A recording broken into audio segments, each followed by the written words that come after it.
Hello there. This is Sunrise. I'm Ayo Makinde, and I say welcome. And I am Alera Edu. Welcome to this lovely Saturday morning after the heavy downpour of yesterday. Just had to bring that in.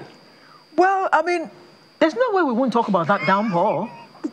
Were you just going to let it slide? Was that just a downpour and outpouring? Well, it was massive. It was like the heavens were very angry yesterday because the rain started heavily and then it wouldn't stop. And then it poured and it poured and it poured. People were walking into their homes from work at 1 a.m., at 2 a.m. this morning. It was very, very... One of the images that I saw that really disturbed me was the images of submerged vehicles. Which one, on the marina? On the marina, yes. Oh. And it was very, very touching. I mean, one of the people who uploaded on a WhatsApp status just said, mechanics are going to have a field day. Oh, yes, they are. It's really, just imagine someone who's a ton of issues that people could be going through. Just imagine people who've just released a car from the mechanics. You know what the Yoruba saying says, that when a big trouble knocks you down, then little ones climb on it and really have a field day. Those little ones can be such a pest. So it was very, very, very bad. God. And I thought that was the worst of it until I saw that one in Germany. Well, that goes to show that this global warming thing is a global phenomenon. It's not just here. I mean, Germany, for God's sake, it's the biggest economy in Europe, and that can happen in Germany. And guess what? It happened in the state where I actually lived when I was studying German. Oh, wow. Not Rhine-Westphalen. Yes. It was very bad. I mean, the fact that, one of the reports that I saw of Deutsche Welle saying that once they noticed it started raining, everyone got into their cars and started driving towards a mountain. And by the time the whole thing was done, it was like, it was like a place attacked by a war or something. Yeah. And it was very, very bad. And on our part here in Nigeria, one of the things that I think we should just give ourselves attention to is, look, whether you like it or not, there are some things that we can avoid. Throwing debris, littering the streets and all of that. We say this before rainy season every year, at least on this program. We can't stop saying it. On this program. And at the beginning of the year, we tell people what NAMET is saying, what all the weather people are saying, the kind of rain we're expecting this year, and we should start preparing from the beginning of the year. But do we listen? It's very, very bad. I mean, people sometimes have seen this, I mean, with my own very eyes. Once it started to rain, okay, that's the image that I was talking about, of something that happened on, in the marina. During this is while it rained. This is not a traffic, whatever. This is a car park. Okay, and I mean, just imagine this. Okay, and that is like a river, man. Most certainly, and I mean that's why you said that. I mean, it would have probably been better to swim through the use canoes and speedboats. It's not funny for people who have to go through this. The last time I heard of things, okay, you mentioned 2012. 2012 was the last time I saw this kind of rain. Yeah, I mean, just look at it. It was really, really bad. So let's all do the needful when it comes to taking precaution. I don't even think we can. Some people buy SUVs because of bad roads and because of flooding and all that. Absolutely. But yesterday's rain didn't respect SUVs. But that being said, I don't recall that the weather forecast told us that there was rain of that nature coming. Yeah, I mean, someone said it yesterday. I think it was one of these WhatsApp, social media stuff, saying it's like the weather forecast, didn't see that one coming. I think, okay, this is what happened in Germany. This is the one of Germany that we were talking about earlier. And I mean, just look at it. Just look at it. Wow. I don't even know. The last time I heard anything like this happening anywhere around Nigeria is Omopa River. You know, that bad, that far away. Omiyale? Yes, you know. So, Oh, dear. I mean, and it's in all over the world. You remember also, I think one that happened, I think it was in Florida in the US, where the entire place was literally taking over by all kinds of things. So it's not just here in Nigeria that rain did that havoc. You've also seen what has happened in Germany. Let's all just continue. Belgium, Holland, parts of France. So let's all continue to do whatever we need to do to ensure that we keep ourselves safe and secure. And please leave those drains free so that water can flow. They are not. They are not dustbins. They are not skips where you go to pour your trash. Absolutely. Now you did that, and now look what's happening to all of us. Some people didn't enter their houses till 1 o'clock this morning. From Ikeja to Ilukweju took someone I know 8 hours. Wow. Ikeja. Yes. This same Ikeja. Ikeja to Ilukweju. A journey of about 20 minutes, normally 30 minutes max. Less than 30 minutes. Max. It's less than 30 minutes on a good day. It took him 8-9 hours to get home, and he entered his house after 1 o'clock. After 1 a.m. I mean, I haven't heard any stories about those boys doing their thing. And that's interesting.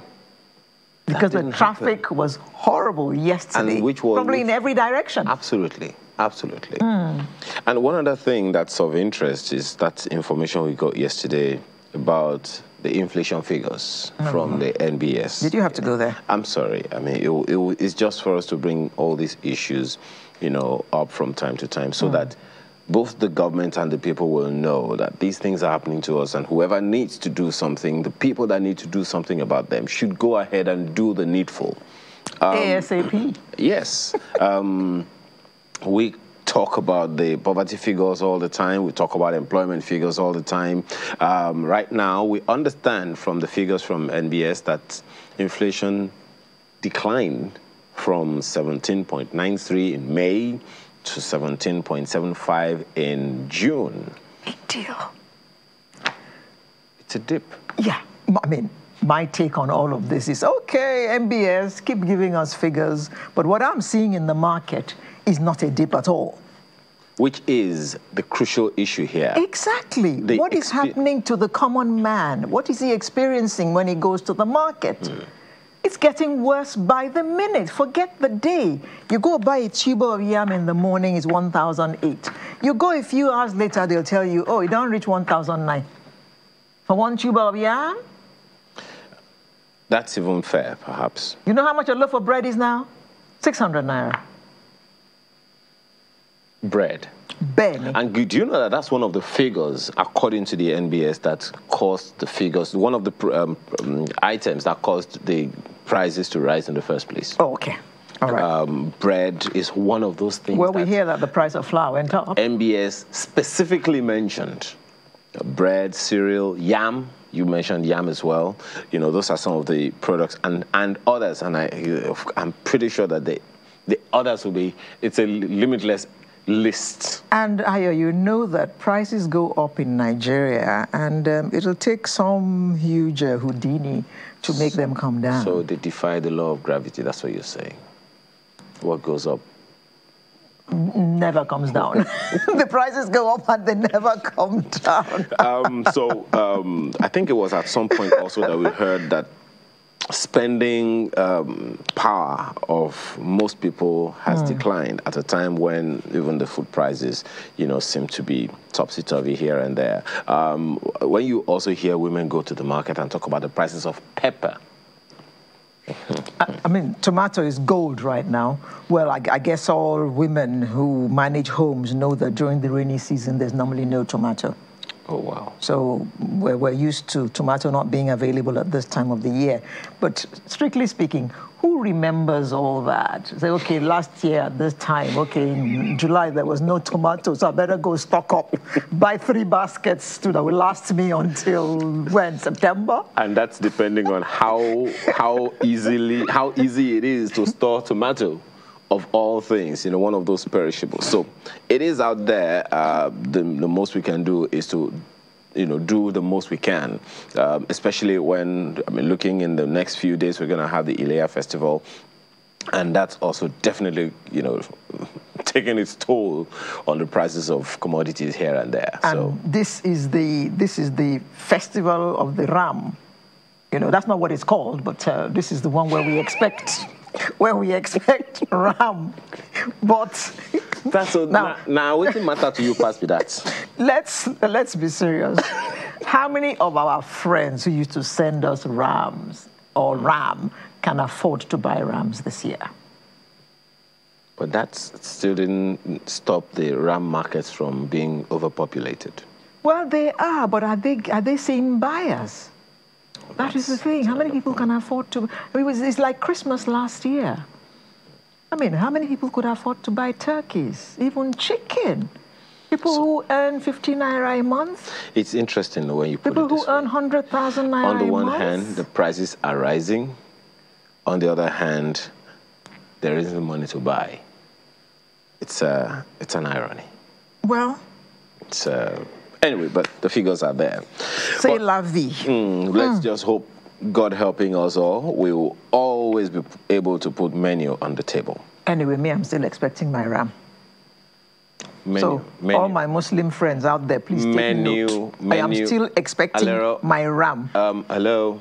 Yes, Earth to Alero. I have stressed it already. Yes. So the menu. We're going to start with the Electoral Act Amendment. Ooh, that caused a lot of furore during the week. I don't know if it has stopped.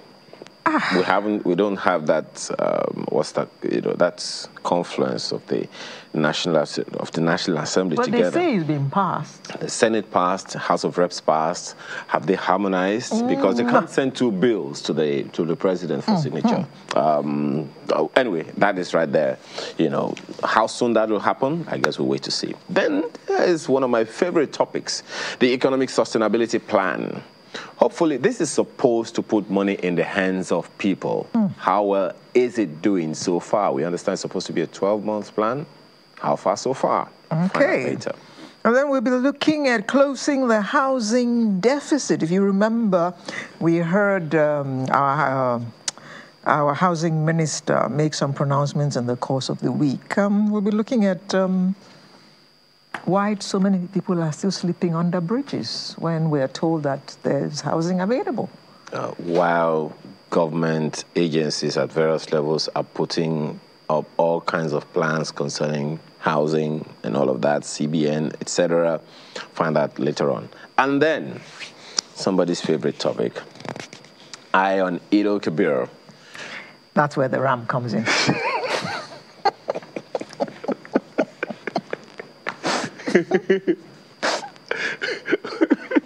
Please, just stay with us.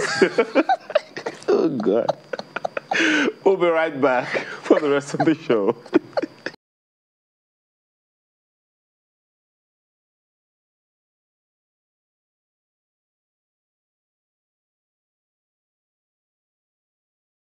Conversation this morning, the Electoral Act Amendment that's been undertaken by the House of Representatives as well as the Senate, the two chambers, the green and the red.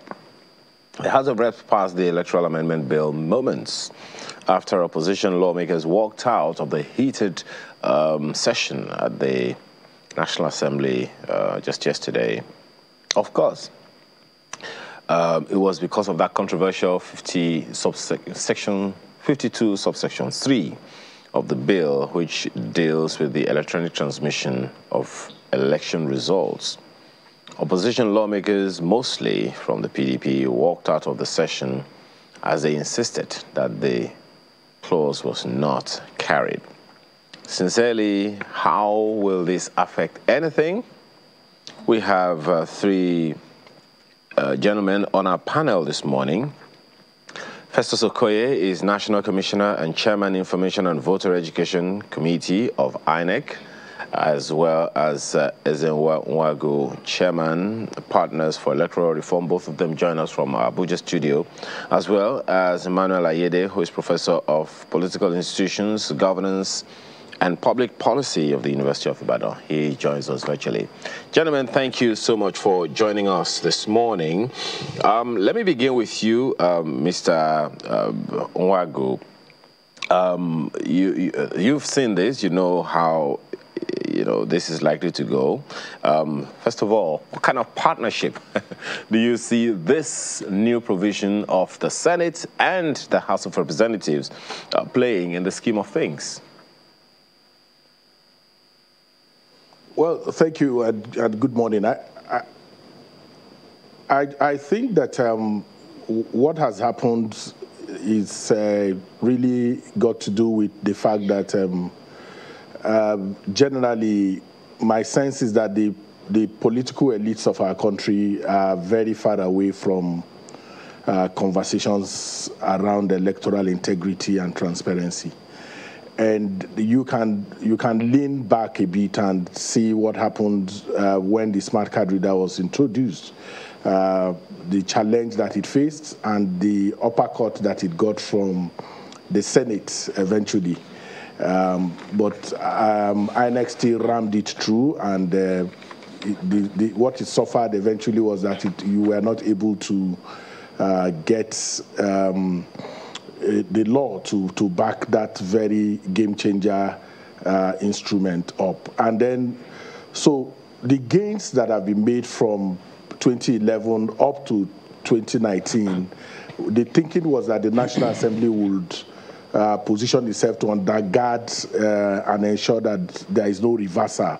And the progress that we saw in Edo and Ondo with the electronic transmission of results and the excitement that it brought to lovers of free, fair, credible elections is what is being subverted by the current efforts.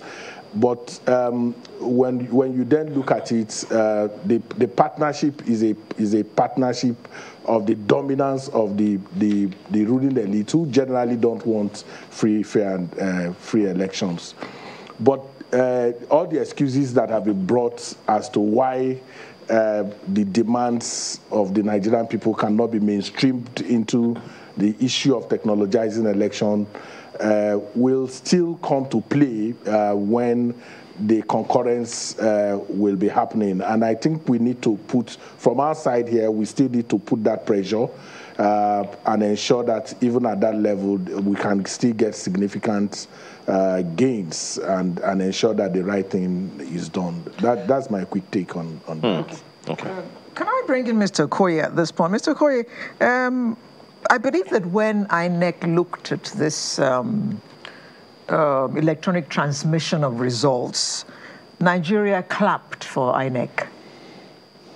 So what was your reaction when those who represent the people who were clapping when you brought this innovation decided not to adopt it?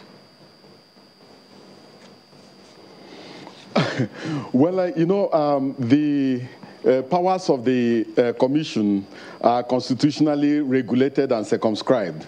So our business is to look at the powers granted to us by the Constitution and by the law and act within the confines and ambit of the Constitution and the law.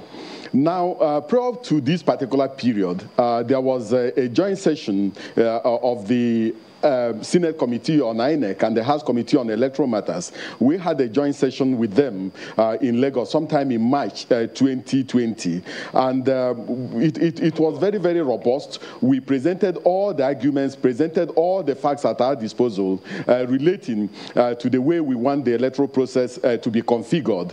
And then thereafter, there was also public hearings where we also made our position clear on some of the issues in the Electoral Act. And then during the technical committee session that were organized by both houses of the National Assembly, I mean this INEC committee, Senate Committee on INEC and the House Committee on Electoral Matters, the Commission was also invited, and we made our own position very, very clear. And our position has been clear, our position has been consistent, and that is that this particular commission is irrevocably committed to deepening the use of technology in the electoral process, and that we want broad powers to enable us deploy relevant technology in the electoral process. As we are aware, this particular commission has been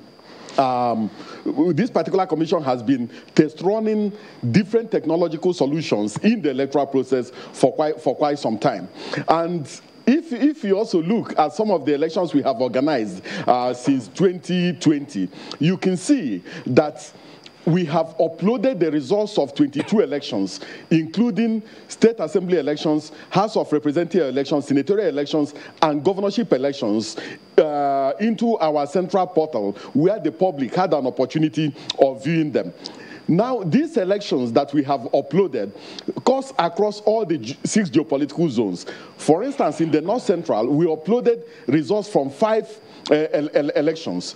In the Northwest, we uploaded the results from 5 different elections. Northeast, we uploaded results from 3 different elections. One from Bayo State constituency in Borno State, one from Das State constituency in Bauchi State, and another one from Nganzai State constituency in Borno State. In the Southeast, we did 3.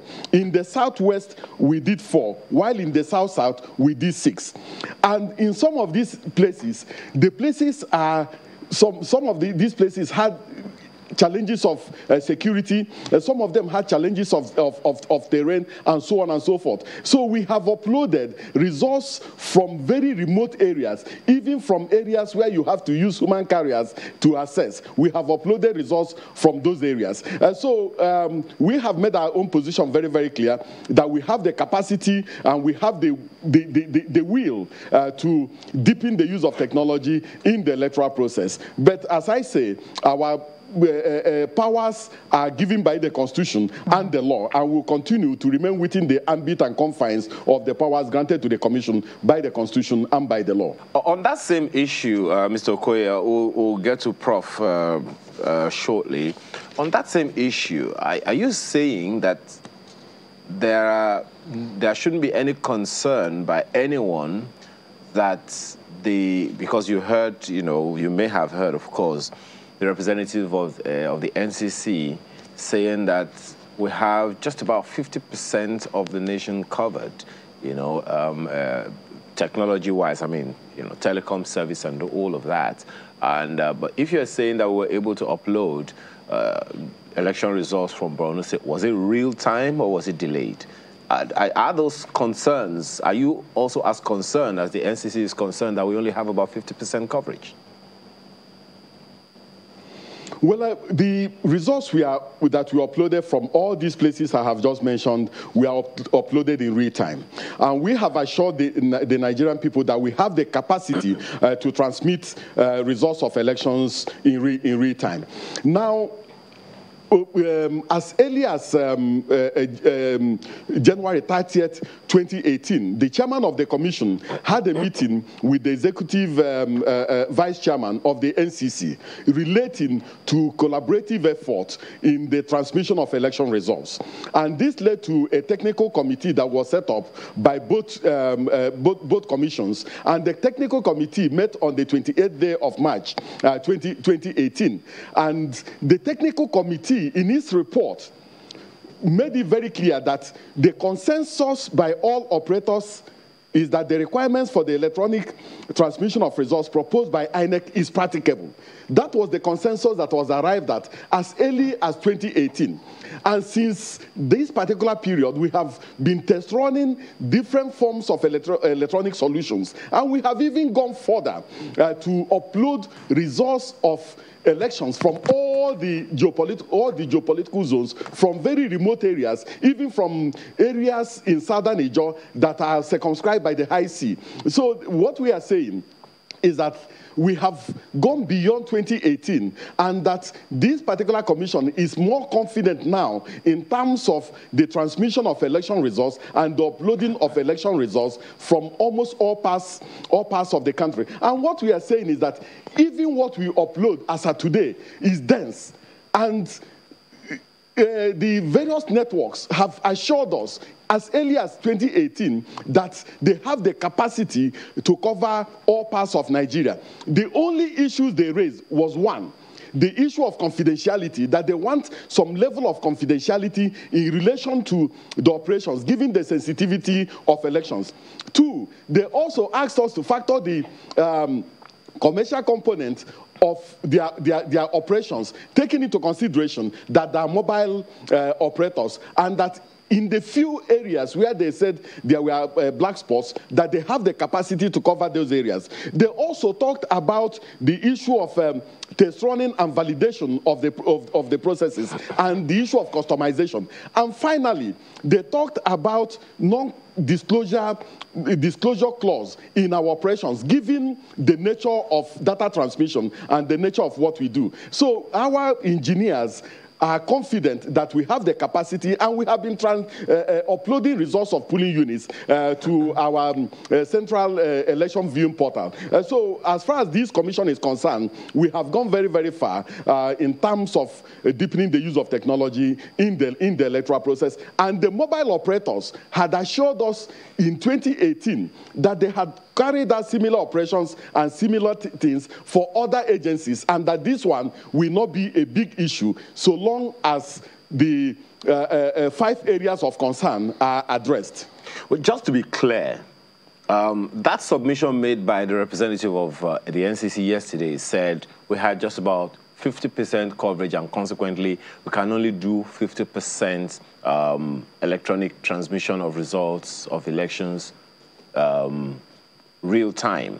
Are you, so just to be clear, what percentage are you looking at? Are you saying that INEC is ready, NCC says, and the technical, apparatus, technical information available to INEC says we can do it 100%? Is that what you're saying, just to be clear?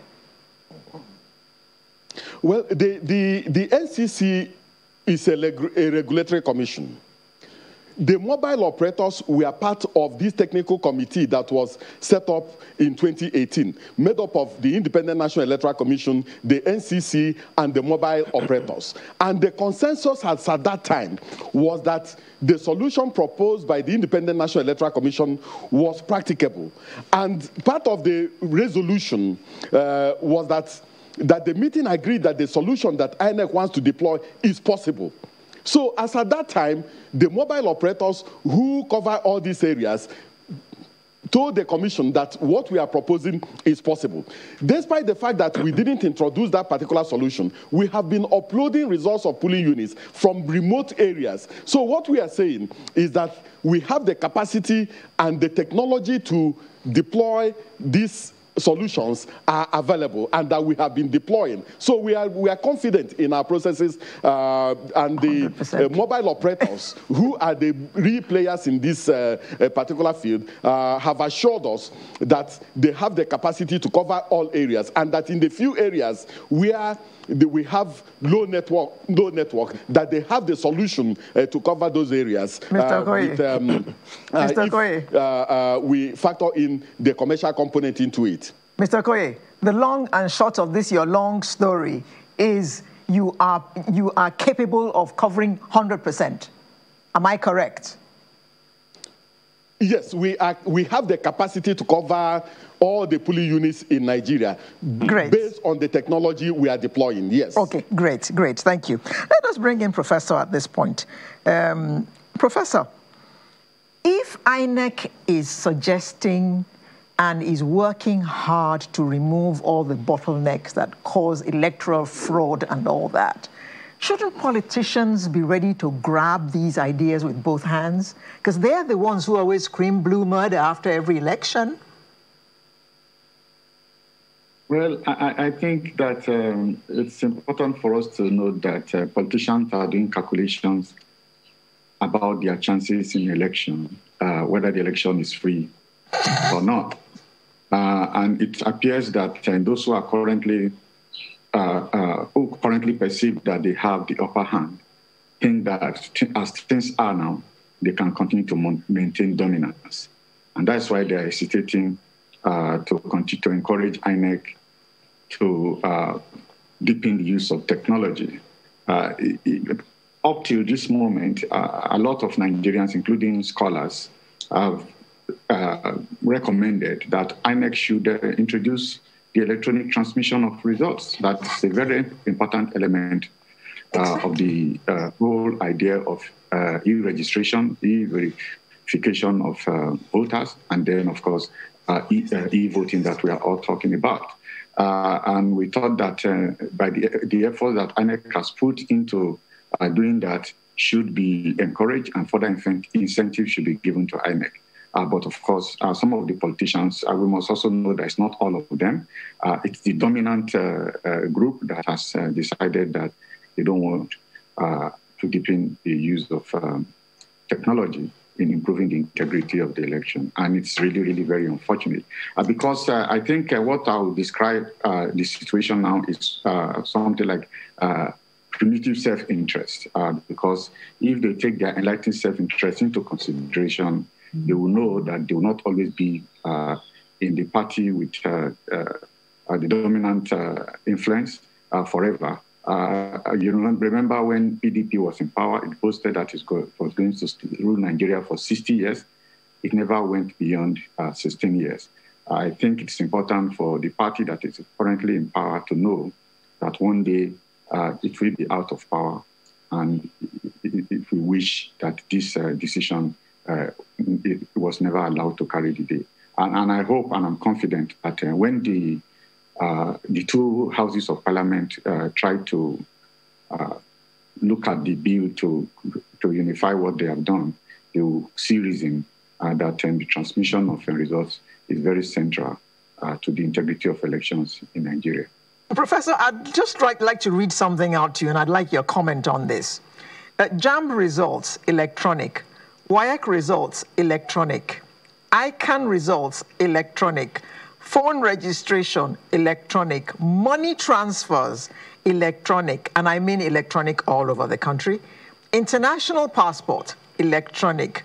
Working from home, electronic. INEC results, no network coverage. Transport by road. No, you didn't add NIN and one or two others, But, Prof, that definitely is something, quite troubling. One other provision that's given, especially concerning that same 52 sub 3 from in the Senate, the position, suggested that INEC had to carry out whatever it is that they may do it when they have a consensus with the NCC that it is practicable and approved by the National Assembly. Some have said that, look, exactly how does that agree with the Constitution? Especially when you have the name INEC beginning with the word independent. What's your reaction?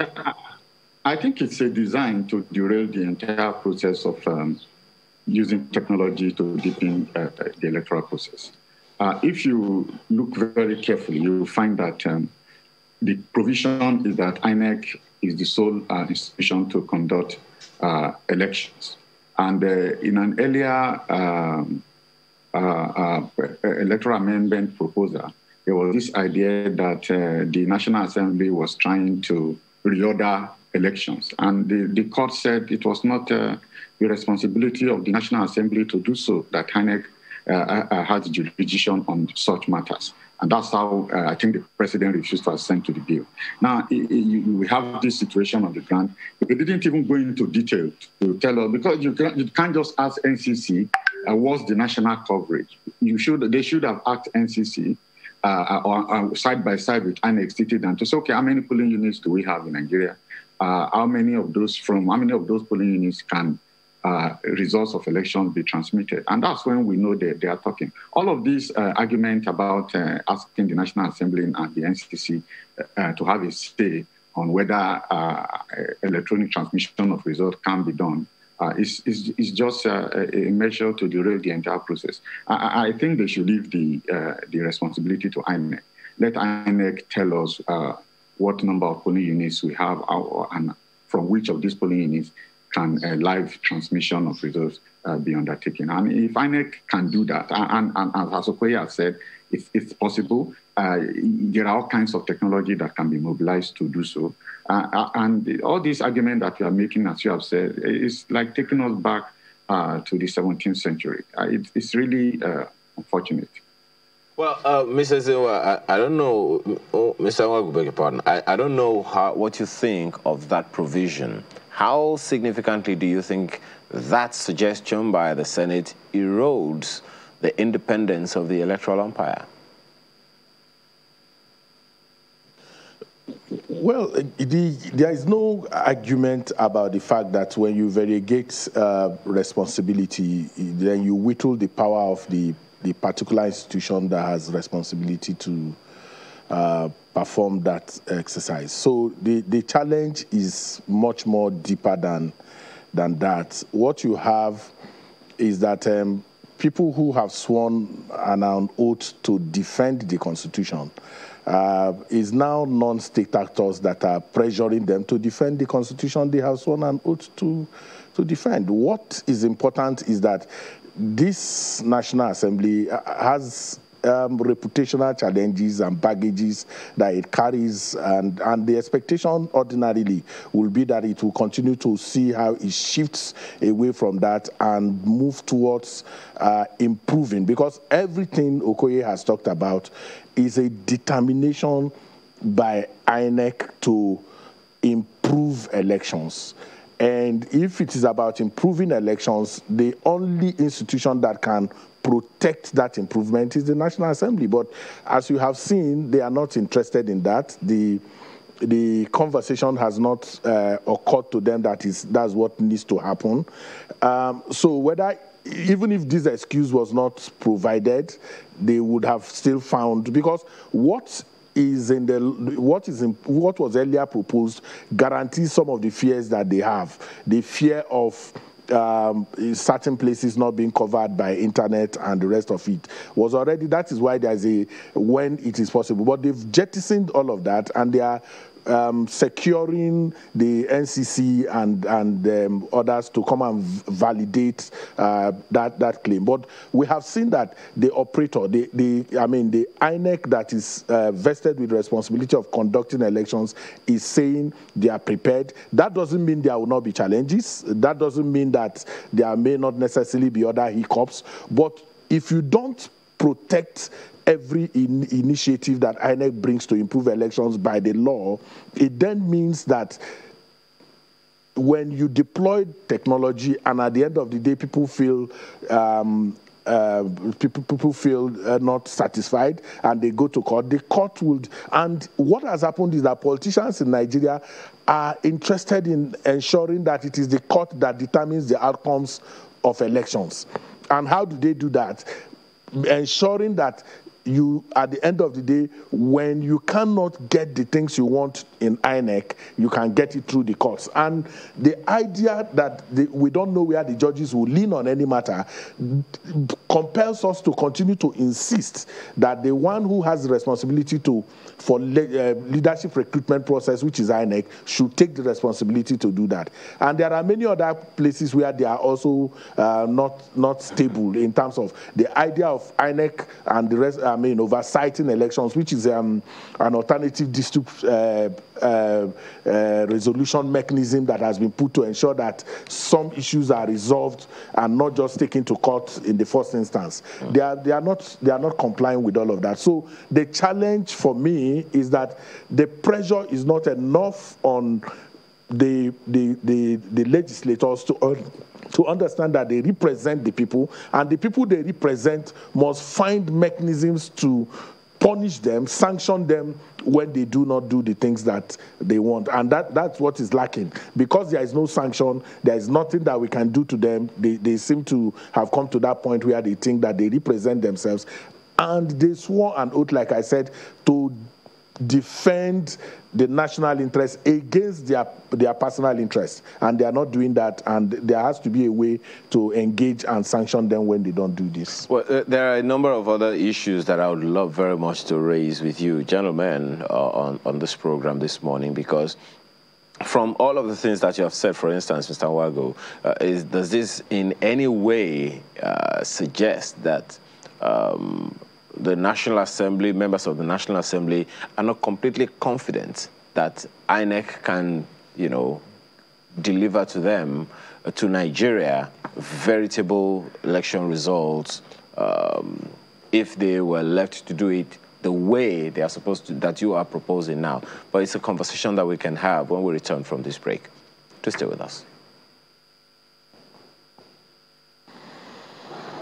A day after they were supposed to have gone in chamber, settled down to conclude consideration of the Electoral Act Amendment bill, which caused a fight the previous day.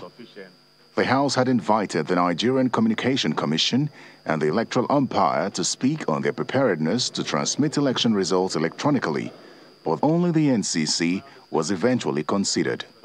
The NCC speaks on broadband distribution across the country and how it may affect electronic transmission of results. From what I could tell of what is required, it's only 3G that could give that kind of cover. I mean, that could give that kind of transmission. Okay. In full, I mean. Okay. So yes. Only 3G yes. can adequately transmit. Yes, only 3G. Yes, sir. The polling units that fell under 3G coverage.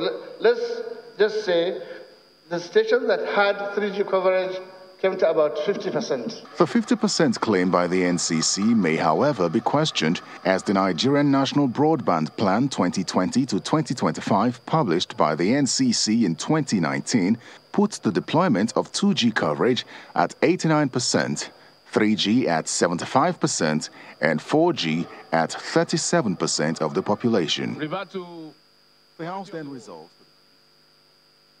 by the deputies.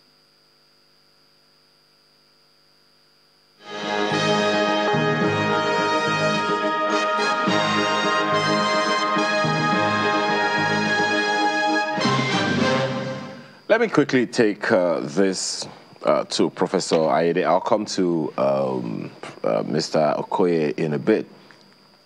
Do you think, Prof, that this position of members of the National Assembly in any way impinges on the integrity of INEC by saying, look, we don't think you can deliver this, transmission of results electronically without any rancor.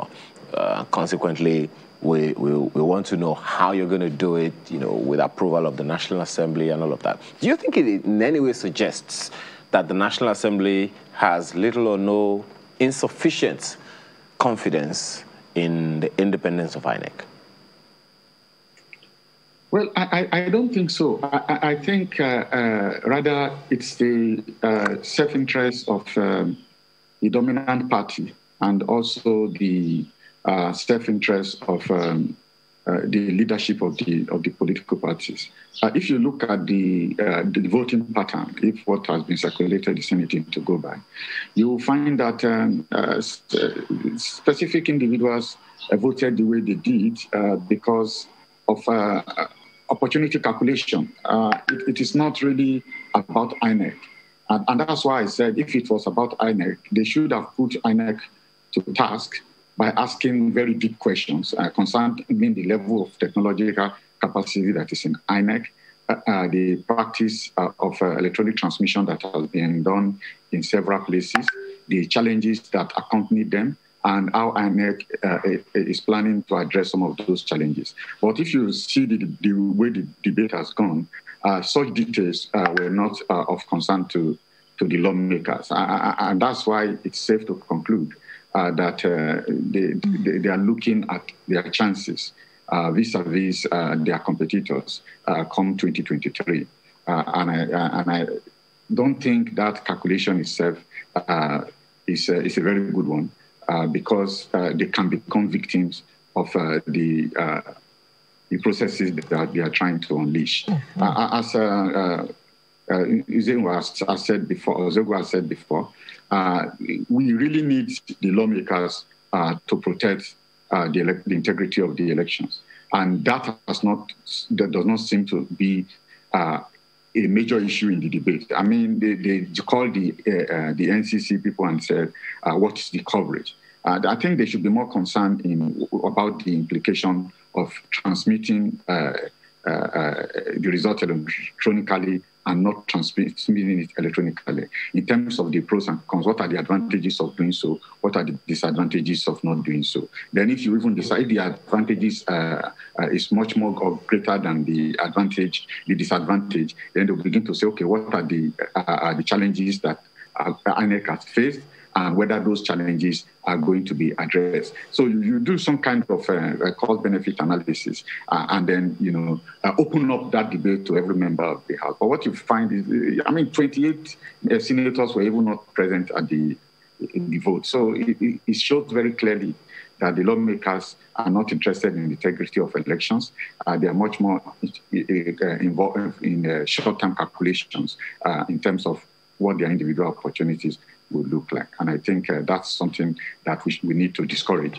And I really will call on civil society organizations who have been part of the process and the politicians who have disagreed with them, including some of the legislators who worked out of the Green Chamber, to begin to go back and convince their colleagues about the importance of national interest and the long-term interest they have as politicians, because a lot of politicians also are not satisfied with what is going on. Yeah, well, interesting that you referenced, the political divisions, that we saw play out in the Senate, where people largely from one political party voted in a particular way and the other voted in another particular way, but there was also a question, I think I'd like to take this to Mr. Nwago. There was also a question about the average age of those who voted in the National Assembly vis-a-vis the average age of the most populous election or voting demographic in Nigeria. We understand that most of them are between ages 18 and 45 or thereabout. Most, 60–70% of voters are within ages 18 and 45 or thereabouts, at least according to all of the information that INEC has released to us. But the average age of the people of the people in the National Assembly, some put at between 50 and 55. Do you think that in any way played a role in the choices that were made? Well, I don't think so, but I think that if you remember, the Senate reduced the age for contesting every other office except their own office.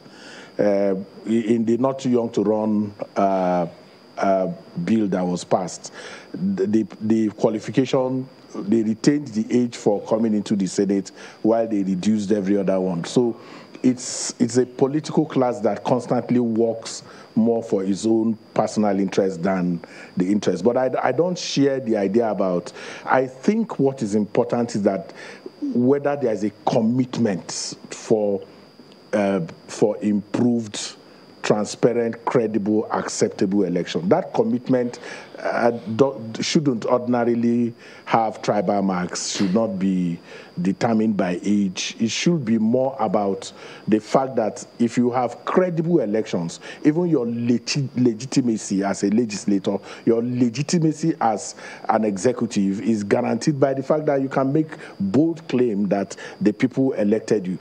But what you have seen is what is at play. Let me now be clear with you, is that elections are no longer won within INEC. Those who continue to claim that the votes of the people don't count should now realize that the votes count. Otherwise, the collation of results, the transmission of results is the weakest. We have, as election enthusiasts, we've come to find out that that is the point in which currently the whole fraud, the electoral fraud and manipulation takes place at the collation. And that is where they are targeting. Having now known that you no longer can, we have evidences now that there are INEC officials who are in prison, who will go to prison for aiding and abetting electoral fraud. So they are shifting away from INEC. They are targeting the voter.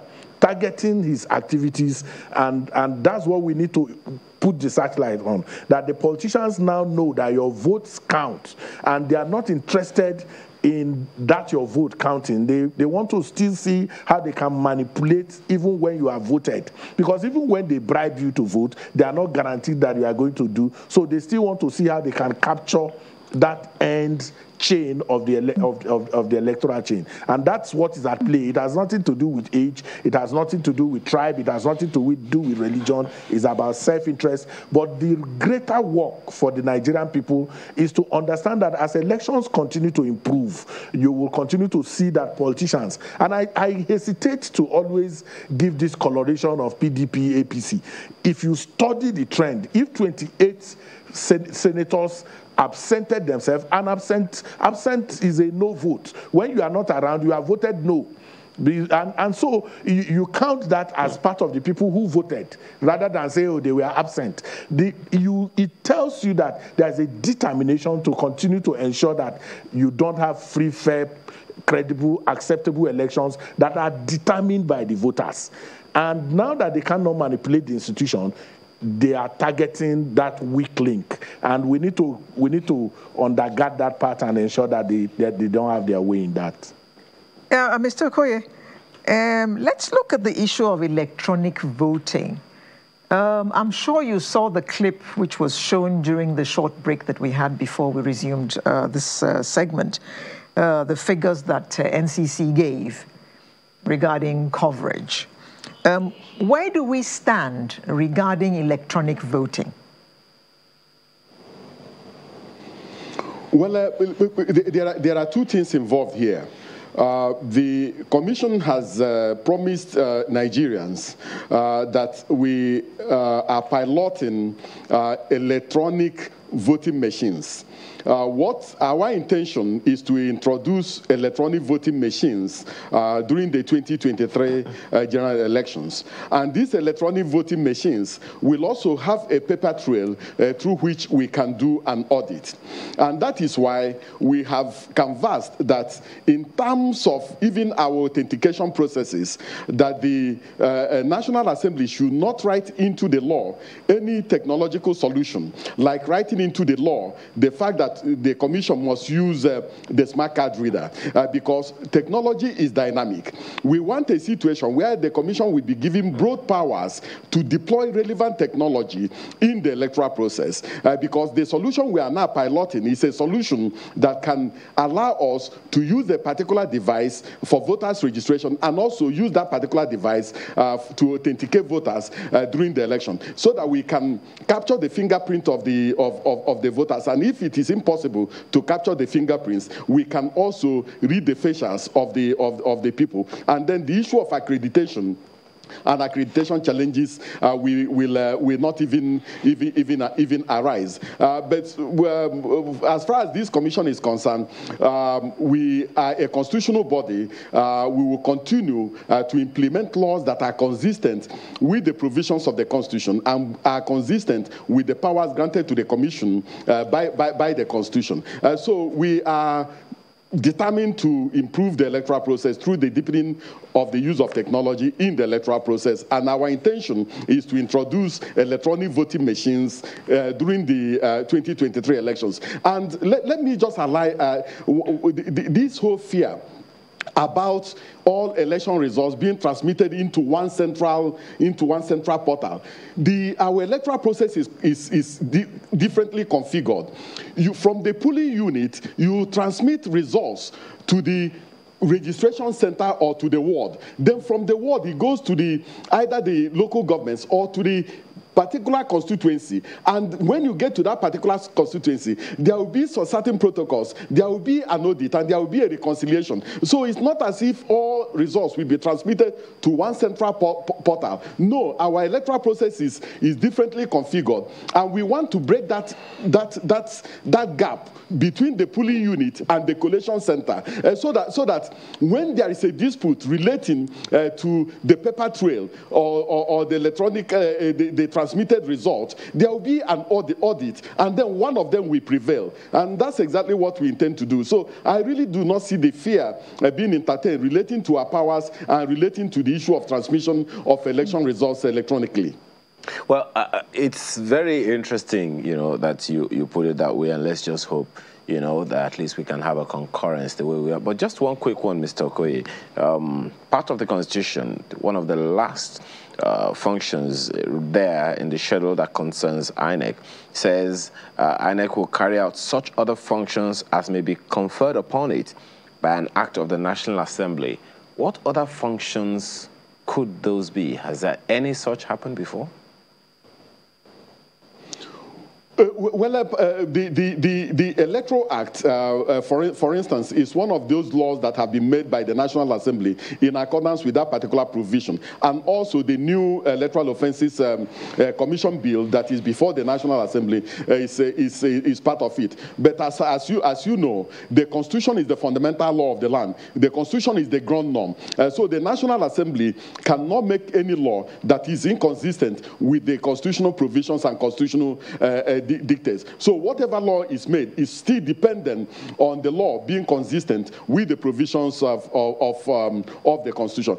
So the Electoral Act is part of those laws that that the Constitution has empowered the National Assembly to make, and they will continue to make laws, especially for the good governance of the country. But I think that this whole debate is all about the integrity of our electoral process. It's about trust in our electoral process, and it should also be about the national interest. Let us put the national interest at the forefront and see in what ways we can leverage on technology to reduce human interference in the electoral process. And I think that's the direction we should be going. Well, we have to thank you very much.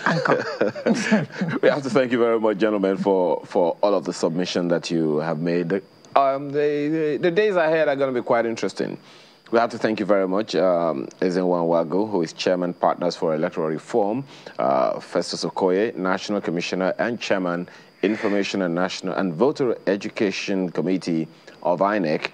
And we've also had Emmanuel Ayede, who is Professor of Political Institutions, Governance and Public Policy from the University of Ibadan. Gentlemen, thank you very much for your time and thoughts this morning. So, Sunrise continues after this break. Stay with us.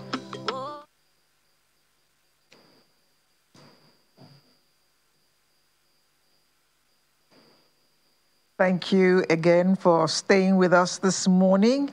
Now we're going to look at the Economic Sustainability Plan, and it's my pleasure to welcome the Senior Special Assistant, Media and Publicity to the Vice President, Mr. Laolu Akonde, who joins us virtually. Good morning, Mr. Akonde. Good morning. Thank you for having me. Thank you for joining us. Now, can you please, in a nutshell, just explain to us what this Economic Sustainability Plan is all about? Thank you. In the advent of the COVID-19 pandemic and the impact that it had on the Nigerian economy, the president thought it fit to put together some kind of stimulus package to reboot the economy, as it were, and then asked the vice president, Professor Yemi Osinbajo, to lead a team of ministers and a number of other relevant MDAs to come up with a plan that will keep the Nigerian economy going and ensure that the economy is sustained and remains sustainable and a sustainable part of growth despite the lockdowns that were occasioned during the pandemic. And so this was last year. And then, of course, the plan was approved to have, an infusion of about 2.3 trillion naira into the Nigerian economy.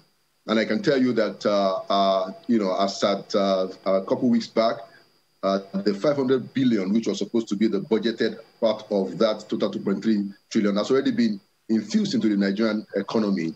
And we have saved and created altogether about 1.5 million jobs, just because of this program of the economic sustainability plan. And of course, when the economy went into a recession, we were able to exit because the president had thought it fit to have this plan in place. So in a nutshell, the ESP was the response of the president to deal with the economic fallout of the pandemic. The Economic Sustainability Plan was approved in June last year, Mr. Akonde, and this is July 17, 1 year and almost a month after. And it's interestingly, it was supposed to be a 12-month plan. Without doing much calculation, how well would you say we have been able to implement that plan? Or maybe it didn't take off in June, even though it was approved in June last year? Well, yeah, of course, it was intended to be a 1-year plan, but of course, we have no reason to suddenly cut off its implementation. And like I said, now there are two tracks to the funding of the program. The first part is the one that the federal government will use appropriated funds, and we budgeted about 500 billion for that. And then the other part is made up of concessionary funding, CBN financial facilities, And I made the point that already in terms of the funding of the program, the 500 billion that was meant to come out of the budget has already been released at a time when we have not made the kind of revenues that we normally would have made or desired. Our government has managed to release the total complement of the budgetary funding, and I did say that we have saved 1.5 million jobs and created. We have saved and created 1.5 million jobs in the process. We have implemented substantial aspect of the plan, and many of the other aspects are also in progress. So yes, it's ongoing, as it were. And I think, while we have seen that there is considerable room for improvement, we have done quite a bit of the work so far, and the impact is out there for everybody to see. Well, I don't know how significant that impact would be, Mr. Akonde. So you would do something that you normally do, which is to release the information about the progress that you usually make from time to time. I think you used to do it once monthly. I don't know how far about that one. But, part of the NESP funding, you've talked about the 500 billion naira from a special FGN accounts. There was supposed to be a 1.1 trillion naira release from the CBN in the form of structured lending, 334 billion naira from external and bilateral multilateral sources, and 302.9 billion from other funding sources. The question one would want to ask is, how far so far, and how do we measure the progress? Because given the realities that people have to contend with every day, they'll be wondering, where is the infusion? Thank you, my brother. So let's just look at the overall picture. We have the Survivor Fund, for instance. We call it the MSME Survivor Fund, which the plan put in place, understanding the significant role that MSMEs play in our development of the economy and the growth of the economy. So we have saved in that sector, more than 1 million jobs already. And how did we do this? So we have, for instance, what we call the Payroll Support Program. Now, what the Payroll Support Program does is to identify a few of the sectors in the economy that were directly impacted by the lockdown. For instance, hotels, private schools, transportation and artisans, who couldn't make an income. So we said that for some of the industries like hotels and hospitality, tourism industries, we have paid their salaries for 3 months. The government paid the salary so that the employers don't have to fire people. We've done that for about 500,000 people as at now. 500,000 people, Nigerians, have received either 30,000 monthly or 50,000 naira monthly for a period of 3 months. We still possibly going to do more in that aspect. So that's the payroll support.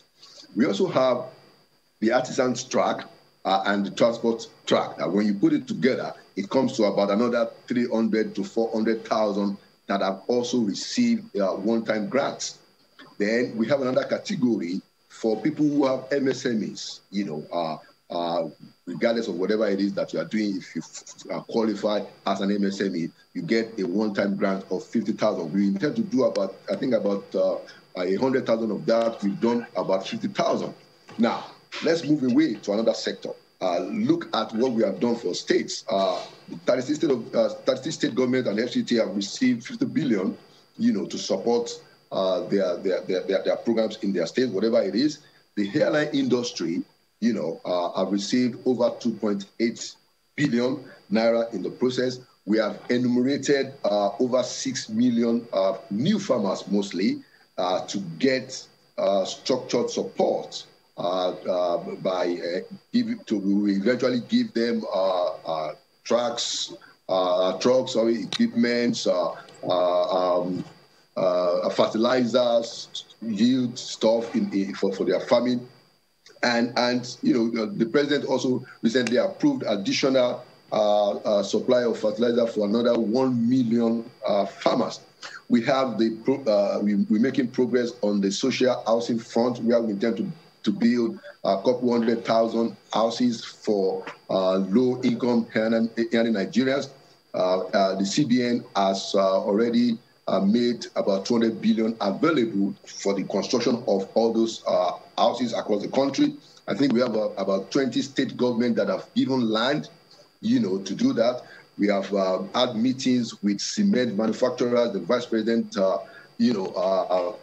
presided over a party where we talked with Dangote, we talked with Boa Cement and Lafarge, and they've agreed to supply at very discounted prices, cement for those houses to commence work.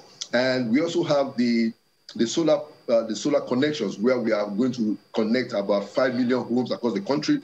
We've started in Jangefe, in Jigawa. So we have quite a number of all of these things that have already started and quite a bit of impact. But I must concede that there is so much room, there's so much more room for improvement. And we are committed, the president and the vice president, they're committed to ensuring that we are able to touch as many lives as possible going forward. Okay, Mr. Konde, COVID-19 came along, did its own damage, and then on top of that, the happenings of November 2020 also put more people on the job market. So you had your work cut out. But my question right now is, how do you select the beneficiaries of this scheme? Thank you very much. So it's important for us that there is an objective process, that people can track easily and check out, which was the same model that we used when we started the social investment program. We ensured that this was something that everybody that falls into the catchment area as a beneficiary is able to very objectively assess the program and get the benefits. So what we did, for instance, for the payroll and generally for all the survivor fund under the MSMEs of the ESP, is to say that, look, if you have a business that has been impacted under because of the pandemic, we opened a website and we tried to publicize as much as possible. So people registered and indicated interest. The same thing for the for the MSMEs that we are supporting, the transporters, the artisans. We opened a website and people applied. And in addition to that, we also identified some of the major trading associations, like the artisans, transporters. We try to engage with their local, their own associations. We engage with their leadership and made available opportunities for them to identify their own members who have been who can be beneficiaries. And so that way we are able to open it up for everybody, and then also go specifically to identify particular associations, particular unions, and we met with their leadership, and we sat together and figured out, a way to ensure that the people that we have in mind are the people that benefited. So essentially, it's a very open process, and we've had quite a lot of requests and people applying online and also offline. And that's why we are able to come out with figures and also encourage many of these beneficiaries to go online, to go and tell their stories. So I'm sure you must have come across some of the videos on Facebook, on Instagram, and other social media that people are recounting across this country what they have benefited. So to your question, yes, we try to make the process open, and we try to identify the targeted beneficiaries. But the truth of the matter is that we have to do more. There's no doubt about that. We have to do more, and we intend to do more going forward. Okay, Mr. Okando, you mentioned earlier about support for over 1 million farmers, but you also know what is happening to farmers in Nigeria right now. Is there any plan to protect them from what is going on now so that they can actually go to their farms and make use of all these incentives and interventions which you're providing for them? Absolutely, I must consider that the issue of security is very prime. Is a priority of the president and this administration, and why again we won't ignore that there are serious challenges. There are also diligent efforts almost on a daily basis to ensure that the security is improved. The federal government working with the state government, ensuring that we increase the number of boots on the ground, whether they be police or military, deploying the police and the military as quickly as possible to ensure that we get on top and we prevail in spite of some of these very serious security challenges. So yeah, this is, as a matter of fact, the prime challenge and focus of the administration is to continue to work assiduously to deal with these security challenges. And because we consider easily that farmers will be affected if we don't make adequate arrangements to secure their going in and out of their farms. But I can assure you that diligent efforts are being made to ensure that the security situation improves. And very soon, Nigerians will begin to see even further improvement in the security situation, by the grace of God. Well, on that same agriculture bit, I happen to be passionate about it because, we've been talking about diversifying the Nigerian economy for decades. And it would seem like it's a problem that we can't get around. So this economic sustainability plan, for instance, for someone like me, is like a promise that government has to keep. For instance, under the real sector measures, the number one item there is agriculture and food security. And as you very well know, it's supposed to be a 12-month plan. But the crucial element of this particular point is that it will be done in partnership with state governments, the private sector, and individual citizens. Knowing that it'll be difficult, if not impossible, to get any land to do anything without the state governments.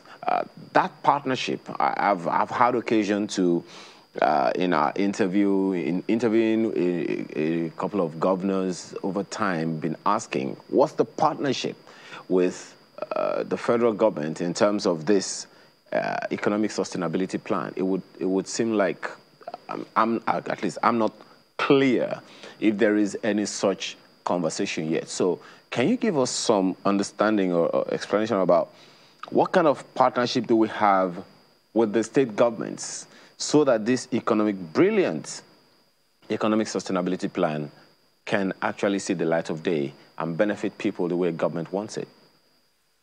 Yeah, thank you, Hayo. By the way, Hayo, I must give you the credit for always asking the questions about how the state and the federal government will work together. It's one very important thing that you stress, and it's very important because, you know, without that kind of collaboration, there isn't much that can be done. The state's governors are the ones that really hold the land in trust for the people under our constitution. The land essentially belongs to the state, especially for farming, and it's the governors that hold it in trust. So we have a very consistent approach in trying to develop consensus with state governors and using the auspices of the National Economic Council, presided by the Vice President, that has all the state governors and FCT minister as members. We try to develop this, you know, this consensus, this collaboration. And so what we are doing is that we are also asking the state governments to make land available, fresh land available for cultivation. And then through the auspices of NALDA, a federal government agency, we are also providing resources for land clearing, so that when the land is provided, there's going to be land clearing by NALDA, so that the farmers can come in, and then we can bring in all the financing and all the support that we have packaged. And I can tell you that there is good progress. I know that a number of the states have also promised to give additional, I think we are asking for additional 20,000 hectares, you know, in each state, you know, so that we can have, increase in land cultivation. And there is good progress on that. And talking about private sector, you know, the federal government is working through CBN funding as we speak. We have already enumerated 6 million farmers. I made a point. Out of that, about 3.6 million of them have passed the first stage of validation. You know, another 2.4 million have scaled the second stage of validation to access, you know, some of these resources, financial resources, agri extension resources to support their work. And so we are working with big players in the agri sector like Olam, Wakot, Babagana in the north, and quite a bit of progress is being made, even in the area of the development of rural roads. You know, the Minister of State for National Planning did report at the last minute meeting of the Economic Sustainability Committee that about over 3,000 federal roads, you know, that will help, you know, the farmers has already been completed by 65% completion. So there's quite a bit of progress that we are seeing in the collaboration between the federal government and the state government, and also even engagement of the private sector regarding the agri plan under the ESP. How quickly that partnership will produce results is something that millions of people can't wait to have, because from that document that you released last year, the project is supposed to span the entire agricultural value chain, and part of this value chain is the livestock, you know, value chain. I remember, I think it was the vice president at some point, you know, speculating that the livestock value chain alone in Nigeria is something in the region of 31 trillion naira value or so. And consequently, I think was the reason for which the National Livestock Transformation Plan was released and was come up with. And there's a lot of controversy around that. So I'm just wondering how far with that, because well, there were those who were talking about it being Ruga or no Ruga, and then there is the National Livestock Transformation Plan, and it just seems to have gone under. It's not only one ethnic group in Nigeria that is into livestock farming, that I know for certain. So what kind of conversation are we having with the various state governments as well, you know, especially concerning grazing reserves. Many of them existed way back, in Nigeria's history. About more than 400, grazing reserves existed in various parts of the north alone. I remember when we had a conversation with the Ondo State governor, he also said that there was a need for them to bring them back because they were abandoned. So same thing in Oyo State. So what's the progress concerning the National Livestock Transformation Plan, or is it dead? It's absolutely alive. So the first point to make on the National Livestock Transformation Plan is that there is indeed, in this country, there's a consensus. In the National Economic Council, where you have the state governments and the federal governments, coming together, meeting on a monthly basis. There is a consensus regarding the National Livestock Transformation Plan. There's a consensus. I sit at the meetings every month, and I see this. A committee was set up, by that council, presided over by the president, presided over by the vice president, and looked at the problems that are on the ground, and came up with this plan, considered to by every governor in this country. So there is indeed a national consensus around that, and we know what the details are. Now, is it in progress? Yes, it's going on in a few states. Most states are going to join. Adamawa states, I think led the pack in the implementation. We even have support from a few European development partners and nations, I believe. They're also, helping us, in some aspect of funding the back end of the program. So I will say that while there are, quite a bit of controversial narratives out there, the truth of the matter is that, Nigerian governors and the federal government in the National Economic Council, have expressed and have shown and have demonstrated that there's consensus on this matter.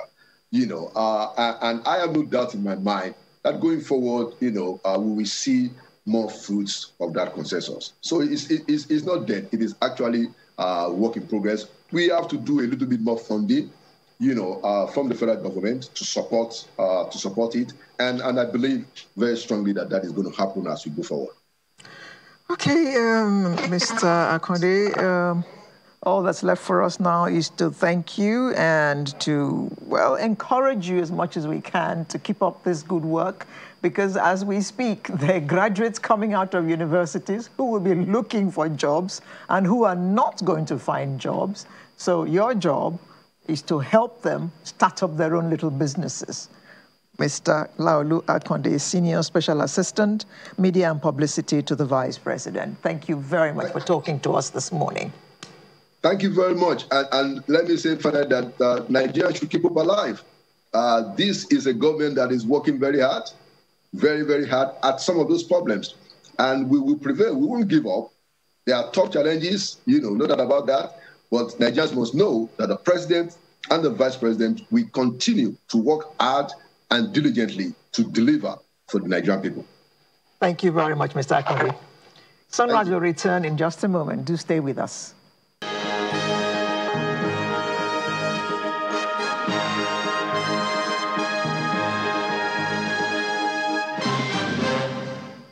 Housing, of course, as you know, is a basic need of every human being, just as food and clothing. In Nigeria, majority of our cities are fast becoming homes to scores of individuals due to influx. With this trend, there has been an increase in the demand for homes, accommodation across the country, especially in the cities, urban centers, suburban centers, and all. Now, what has been in contention lately is the figure being quoted by everyone from here and there for the housing deficit. Including the minister. Now, of course, the minister simply said, this week, as you heard, 17 million housing deficit is a lie. It's interesting that has come up, but let's move forward. So in the Federal Mortgage Bank of Nigeria, FMBN, you know, that's the sole government agency that has the responsibility for the provision of affordable housing through mortgage finance to Nigerians. According to the 2019 figures, about 5 million Nigerians are registered contributors to the National Housing Fund platform. I bet millions others are not even aware. And at the first quarter, as at the first quarter of 2019, the NHF mortgage loans approved by the Federal Mortgage Bank of Nigeria is just over 30,000, of which around 20,000 applications were disbursed. This shows a deficit of over 10,000 applications and further bring to light the issues affecting housing finance in Nigeria. This morning, we have Ahmed Dangewa, who is the Managing Director and Chief Executive Officer of Federal Mortgage Bank of Nigeria. Join us in conversation. He joins us from our Abuja studio. Thank you so much for joining us this morning. Well, let me put that question to you as well. Do we have a housing deficit, or it's the accommodation deficit that we have?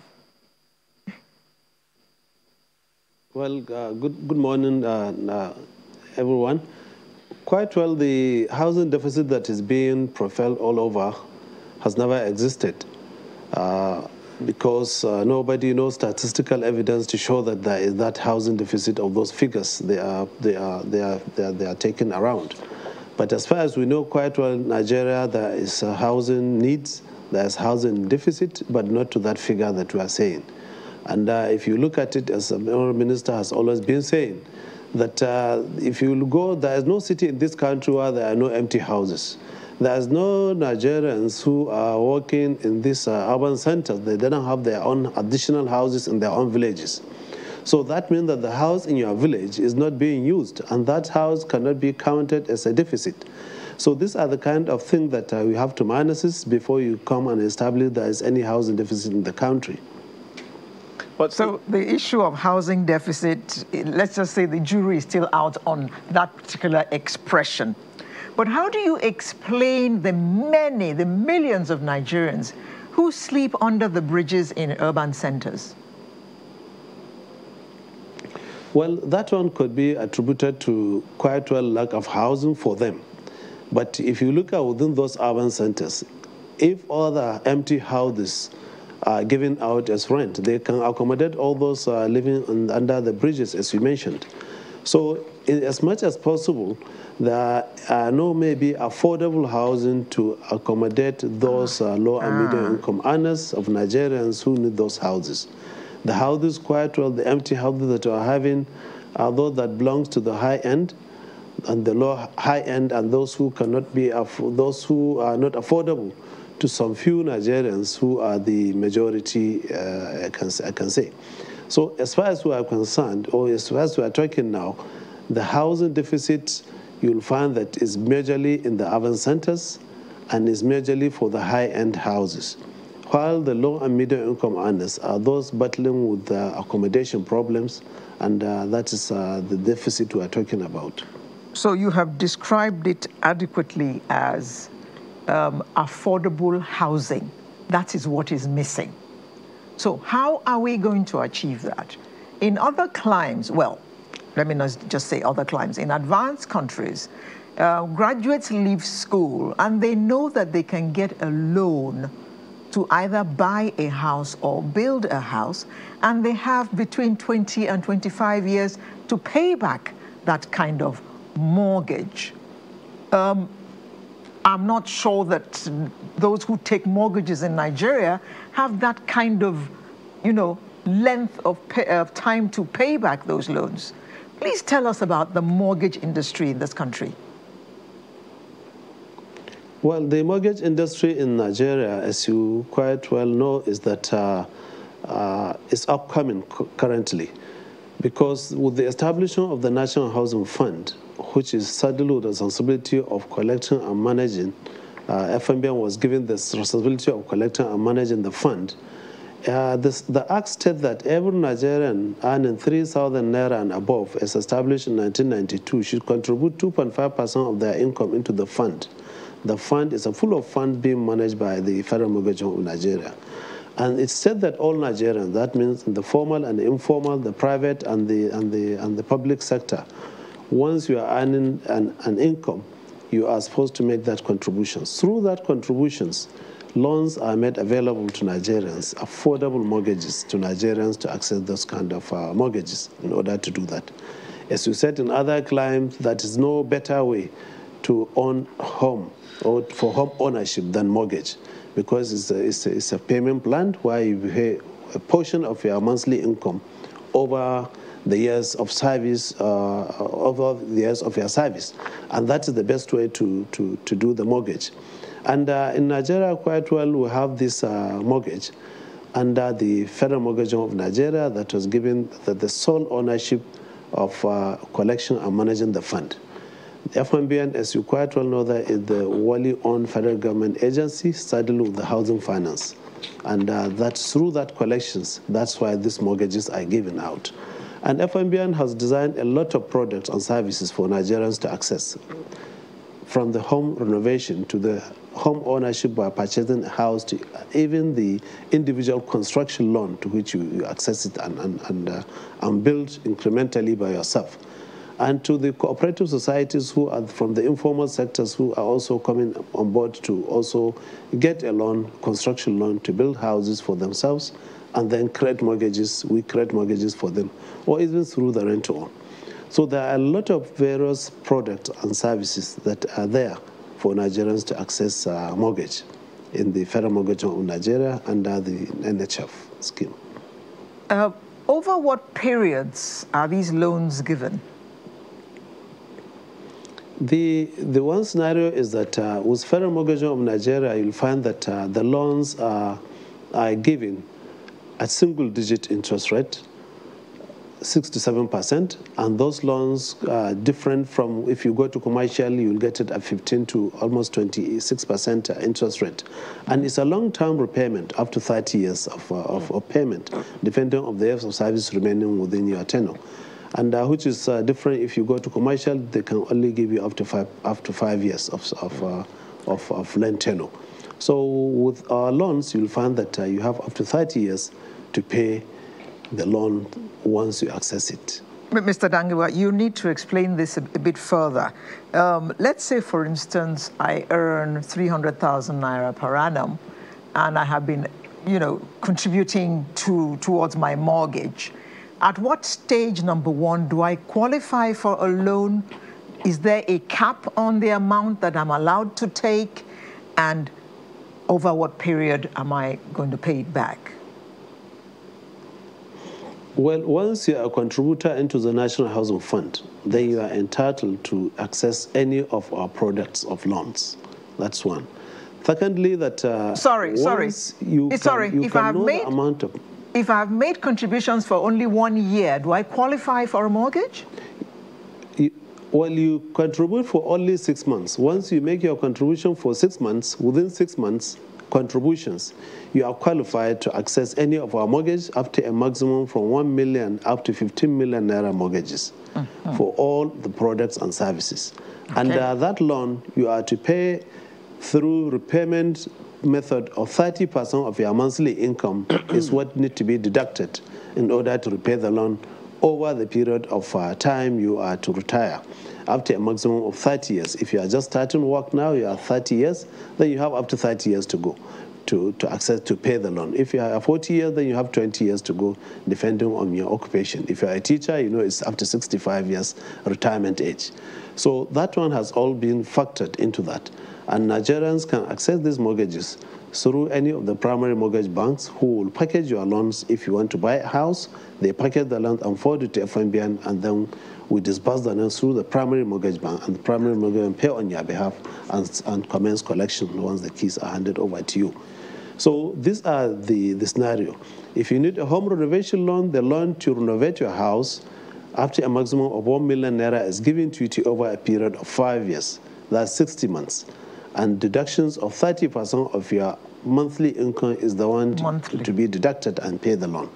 If you have seen a house you want to buy somewhere, once there is a good title to it, primary mortgage banks are there to package the loans for you to pay for us. This is the loan that is up to a maximum of 15 million naira. That doesn't mean you can buy a house of 20 million. If you have sent a house of 20 million, you pay the 5 million, then we pay the 15 million naira for you, and then we start deduction. That is for buying a house. And if it is for the rent to own, we have product that we have rent to own. That is for the funded estate. For now, we are doing it only for the funded estate that has been funded by the Federal Mortgage Bank of Nigeria. Then you go as a tenant, and deductions are being made. The same 30% of your monthly income is being deducted for repayment over the same period of time is paid. And if you have a good title of land and a approved building plan, you can approach any of our branches nationwide to package the individual construction loan for you, and then we build the houses for you. And for the cooperative societies nationwide, as institutionalized by the Honorable Minister last year, he institutionalized the Cooperative Housing Development Initiative, whereby cooperative societies, whether especially in the informal sector or even in the formal sector and the ministry departments or agencies, they have a title, good title. They can approach the FMBN to build an estate for their members. And then once they build the houses, they bring in the members for packaging of the loans for them.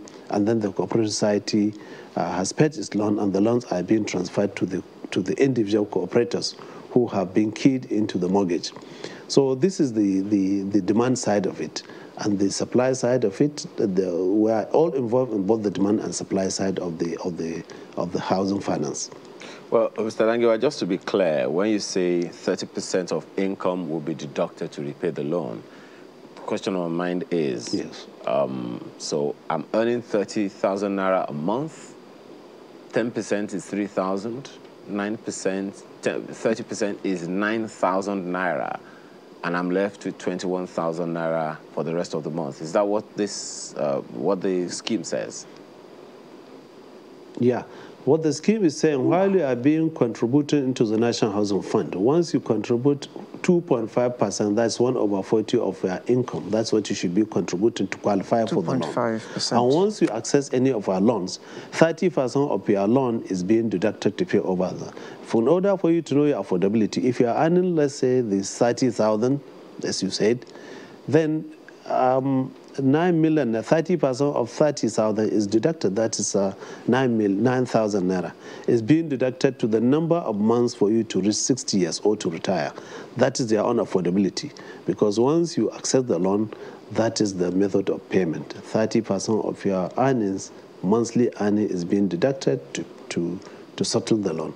Mr. Dangiwa, don't you think that's rather steep? 30%? Well, it's not.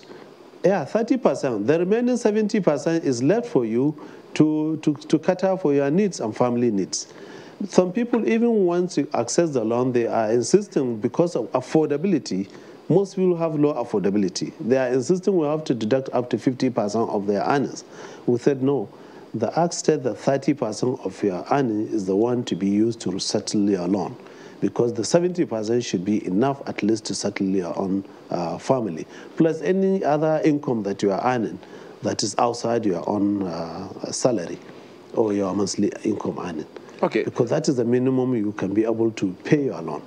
Because if you quite well know that there is a low income earning within the country, that low income earning, that is what determines that 30% should be the maximum deductions to settle any of the mortgage loans. Okay, another thing on that same issue, there are those who feel that getting, I mean, all that you have said sounds really easy, and the steps, unless there's something I'm missing, sound really easy. Just, you know, take your pay slip or something to a primary mortgage find. Maybe you need to even take us through the process for anyone who is watching right now. Let's even begin from there, because I was going to ask another question altogether.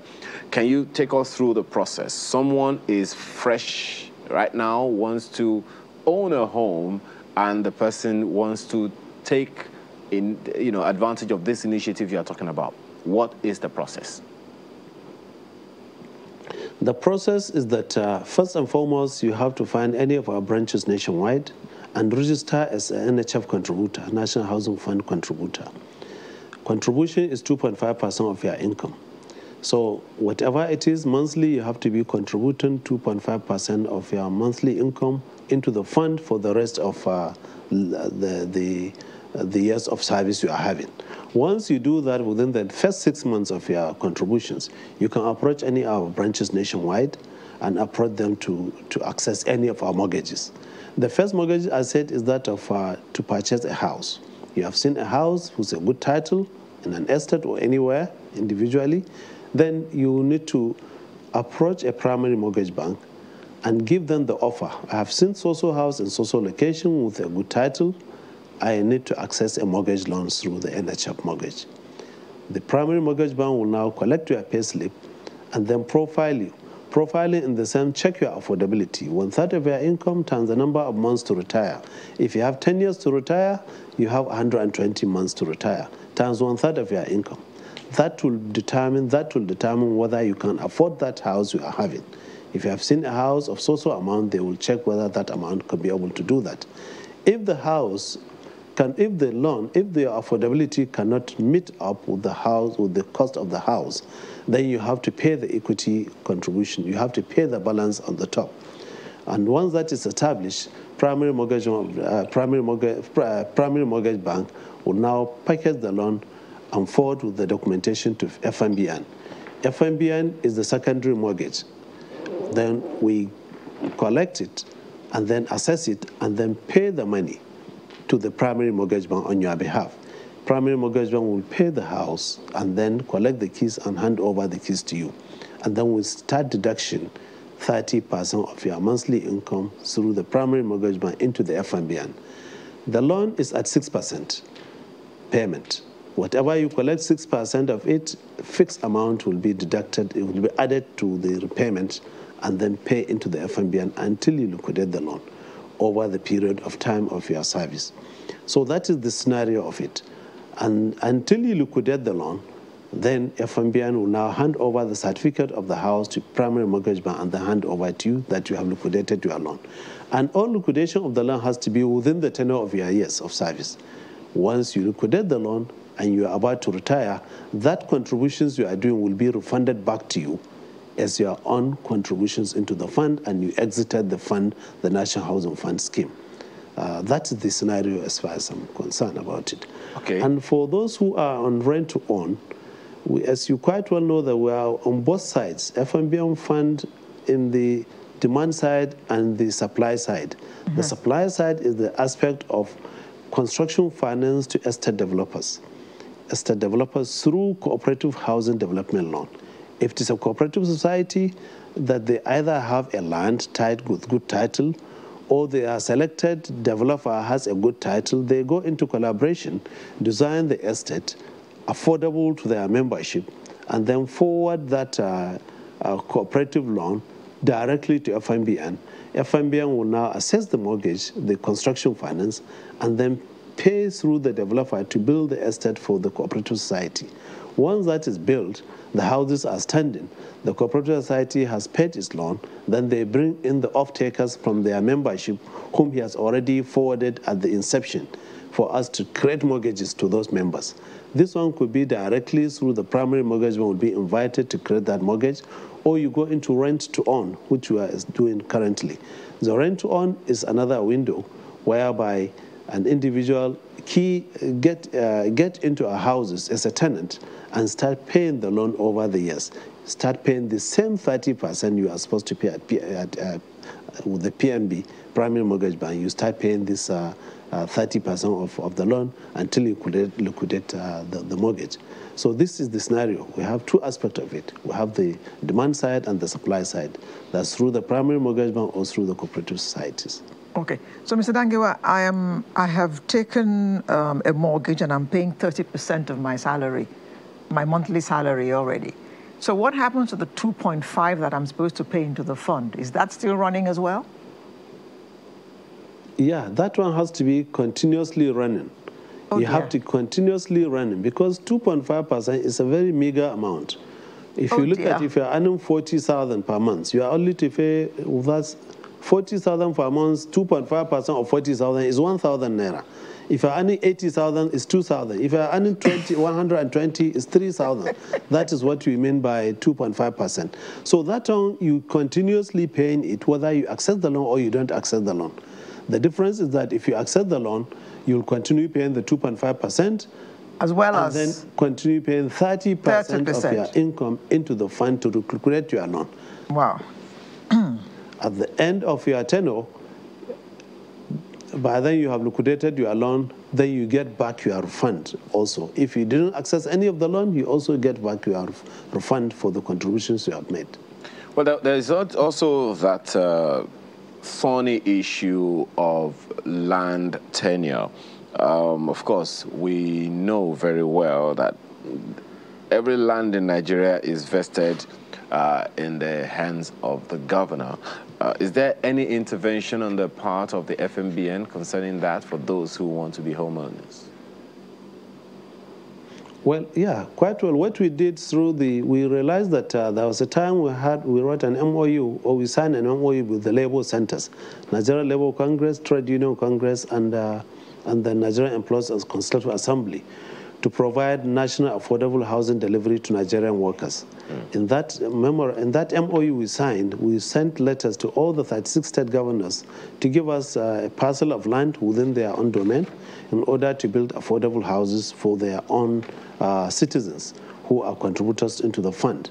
And luckily, we have gotten land currently to 24 state governors, and that's the houses we have built, affordable houses for Nigerians living in those states. And we are still pursuing other state governors to give us land. So this is one area whereby state governors can contribute or can donate land at no cost to the FMBN initiative through developers whom will now build affordable houses for Nigerians.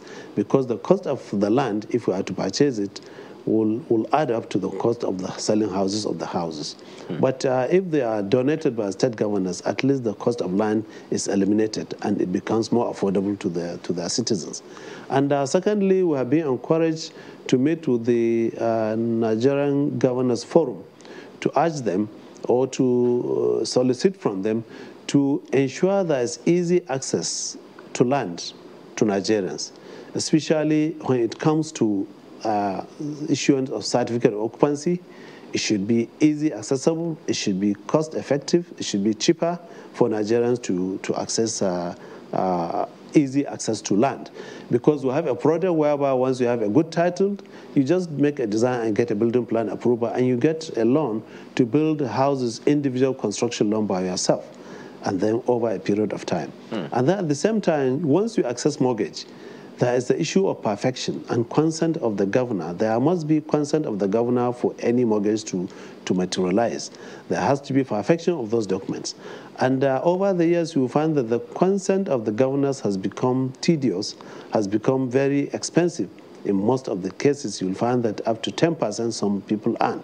So you can't be getting a loan at 6% and you are paying above 6% for just to get a consent of land to access the mortgage.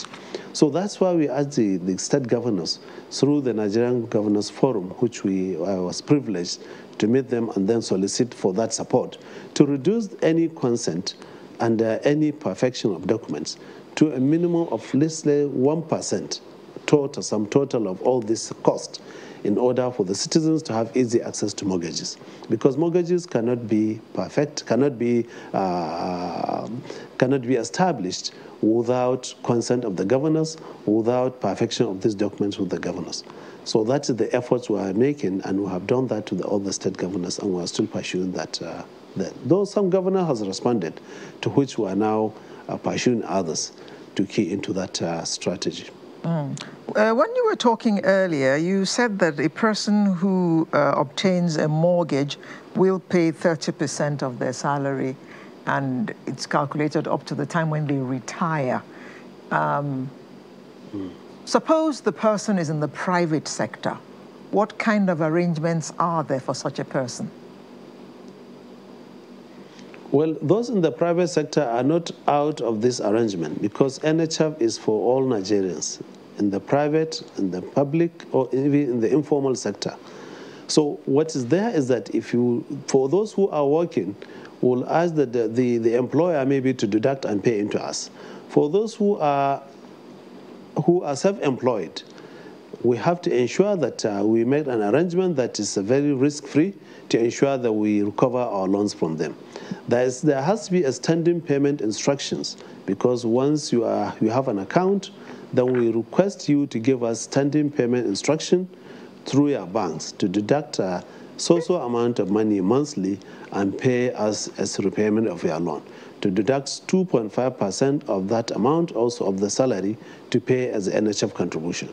So that standing payment instructions will be used as an avenue to recover our loans once you are from the self-employed or you are in the informal sector.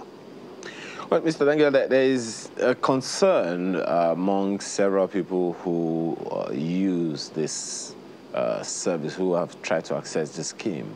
Many of them say that the issue they have is usually at the point of the primary mortgage banks. They believe that the primary mortgage banks, are quite a hard nut to crack. They seem to make the process excessively cumbersome, and consequently accessing the services of FMBN is quite tedious from that point. Is this something you are aware of? What's been done about it? Well, quite well we are aware of it. When we came on board some years back, 4 or 5 years ago, we tried to institutionalize a meeting, a collaborative monthly meeting with the PMBs through their umbrella body of Mortgage Banker Association of Nigeria, where we report any of the primary mortgage banks that are making it cumbersome for them. And we ensure that the time we review our processes, the turnaround time, we invited them in that retreat, where we reviewed our turnaround time within so months. Any loan that comes into us from a primary mortgage bank, so weeks, it has to be consummated and then pay back. So we said that even a primary mortgage bank, you have to ensure you key into that. Secondly, you have to ensure that there is no excessive charges, because those excessive charges have made it tedious for the contributors to key into these mortgage loans. So we ensure that any off-taker who needs a mortgage loan is not shortchanged or is not charged exorbitantly by the primary mortgage banks. And we always treat those kind of cases through that inbound FMBN meeting we used to hold monthly in our office. So in order to do that also, we realized that we have a lot of funded estates nationwide that FMBN has already funded. So we say that there is an alternative to even the NHF. If you feel that the NHF, you cannot be able to go into that, please, there is a rent-to-own option for you to buy into our rent-to-own, without through the primary mortgage banks, without payment of equity or even perfection fees. You will enter as a tenant and start paying the same amount you are paying, and then you pay your loan with ease and with quick and easy access to it. Well, that sounds like a good idea, but for those whose applications are staying with the primary mortgage banks, maybe you want to tell us what's the cycle of any particular transaction per time. What's the time between the time I put in for the loan and the time I get the loan? Is there a specific number of days, weeks, or months that I have to wait? Well, when you start from the primary mortgage bank, when I said earlier, when an off-taker or a contributor or any individual who wants to access the loan identified a house he wants, he gets an offer letter from that the developer and then present it to a primary mortgage bank. A primary mortgage bank needs to collect that offer, needs to confirm whether that offer is still subsisting, needs to ensure that there is a good title to that offer, so that to ensure that the land, that house is situated, has a good title. With those documentation, he collects your pay slips and do affordability tests to ensure that that is done. So all these things shouldn't take some weeks. Let's say 2 to 3 weeks is done. And then from there, you forward it to FMBN. With the comment to the FMBN, FMBN will go through the documents and ensure that will also do reconfirmation of of that title and confirm your place of work and then your status of your earnings, and then package the loan and pay it. So the whole cycle shouldn't be more than 89 days or 90 days maximum. And that's what we are doing currently to ensure that all loans are within 90 days and then it's given out. But some scenario do occur. You'll find that at the time a primary mortgage loan has packaged a loan, because ourselves, we are not giving the loan directly to an individual. We are giving the loan to a primary mortgage bank, and then primary mortgage is giving the loan out to an individual. So we have to ensure that the primary mortgage bank meet all conditions for disbursement of that loans. That is where the delay comes in. You'll find that you will make a lot of approvals, but the primary mortgage bank will not be able to access all the approval that you have given out, because of the fact that the primary mortgage has to collateralize, has to give a collateral equivalent to the amount of loan we are giving out. And then they take them to the individual. And the individual collateral is the house itself to which you collateralize it. Some other conditions has to be met by the primary mortgage before you disburse. So that's some of the delays that usually come about. But for a primary mortgage bank that doesn't have any issues to do with that, it's a smooth ride. Within 90 days, we disburse the money, and then within 1 or 2 weeks after meeting our conditions for disbursement, you get the loan disbursed to the developer whom you are purchasing the house for you, and then the keys are handed over to you, and then mortgage is consummated, and then you start doing that. Okay, quite well, as I said earlier, the issue of consent has to be there with the state where the land is located. Okay. So the individual who wants a mortgage now will approach a primary mortgage bank, not the federal mortgage bank. Am I correct? Yes, quite well. So for the purchase of a house. Is the PMB the primary mortgage bank? Yes. Which will then approach the federal mortgage bank? Yes. So an individual cannot come to the federal mortgage bank to ask for a mortgage? An individual cannot come to federal mortgage bank to ask for a mortgage to purchase a house, but he can come to federal mortgage bank directly to construct individual construction loan. If you want to build your own house, you have a good title with approved building plan, you go to any branches nationwide where that land is located. If your land is located in Kebbi State, then you approach our primary mortgage bank, or you approach our office in Kebbi. They will package your loan and send it to us, then we approve and disburse to you directly. But if you are to purchase a house, then it has to be through a primary mortgage bank. Okay, so my 2.5% that I pay every month, I will have to pay to a primary mortgage bank? No. It has to be, that one is a direct contribution to FMBN, because that contributions is directly to us that form the pool of funds to which we disburse these loans. So the contributions has to be directly to us, to the primary mortgage bank, or to the FMBN. But if you want a loan to get for the purchase of a house, the primary mortgage banks are the ones to package the loan and forward to us, then we disburse to them, and then they start deducting. Because the scenario is that the primary mortgage bank should have the capacity. Most of them, they don't have the capacity to directly lend the loan and then come back to FMBM for refinancing. That is what it's supposed to be. Primary mortgage should have their own funding. They create the mortgages, and then they collect the collection of mortgages. They come to federal mortgage bank and then present it to us. Then we refinance. Then we just pay them for them to go and make more mortgages. But the scenario now is that they don't have the funding to go directly, but they become an agent. They collect, processed, forward it to us, we disburse to them, and then they disburse. That is the scenario now. Okay. Do I make any contribution to the primary mortgage bank? No contribution to a primary mortgage bank. Okay. Because you don't need any of that to do that. All you need to do to a primary mortgage bank, they will ask you, open an account for us, with us, so that you pay your own contributions through us, and then we pay back FMBN its own loan after we deduct our interest. Because that 6% interest rate, as I said earlier, PNB gets 2% out of it, and then they send the principal amount of repayment plus 4% of the principal amount, because they have taken their own 2%.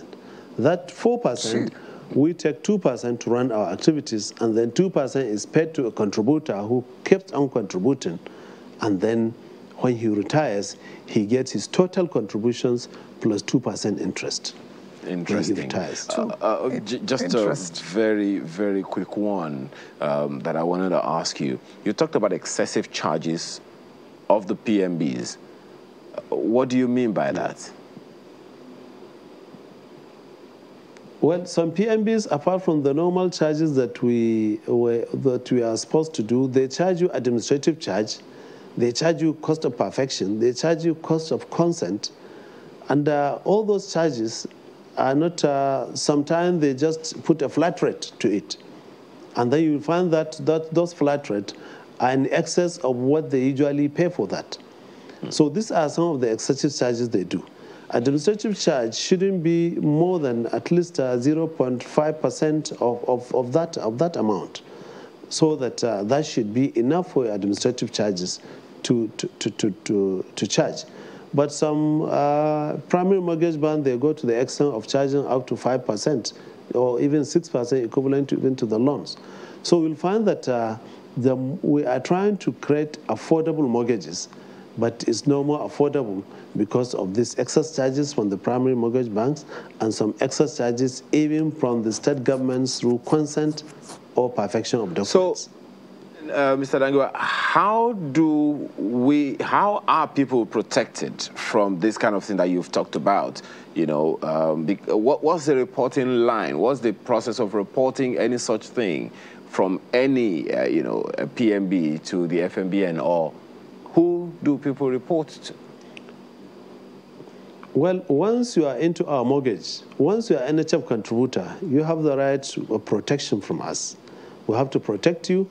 You are a contributor and you have access to a mortgage, even if it is through a primary mortgage bank. If there's any excess charges, all you need to do is report to them. They didn't rectify it. You report directly to us. Because through that course, we have been able to sort a lot of problems through the instrumentality of the umbrella body, which is the primary mortgage, which is the Mortgage Banker Association of Nigeria, where we meet and then discuss these issues and ensure that they pursue the primary mortgage bank that err, and then they try to do that.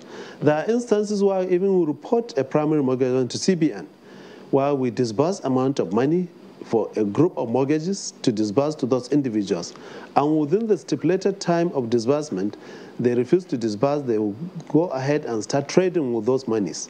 So we have given them, if you disburse money to you, and you stay with the money for more than 60 days, you didn't disburse, you have to return back the money to us. Whether they couldn't get, whether the requirements for disbursement to the individual has not been met or not, you have to refund the money to us. We have found cases whereby some primary mortgage banks refuse to refund that money. They refuse to disburse the money given to them over 60 days, and we report them to CBN, and CBN are there to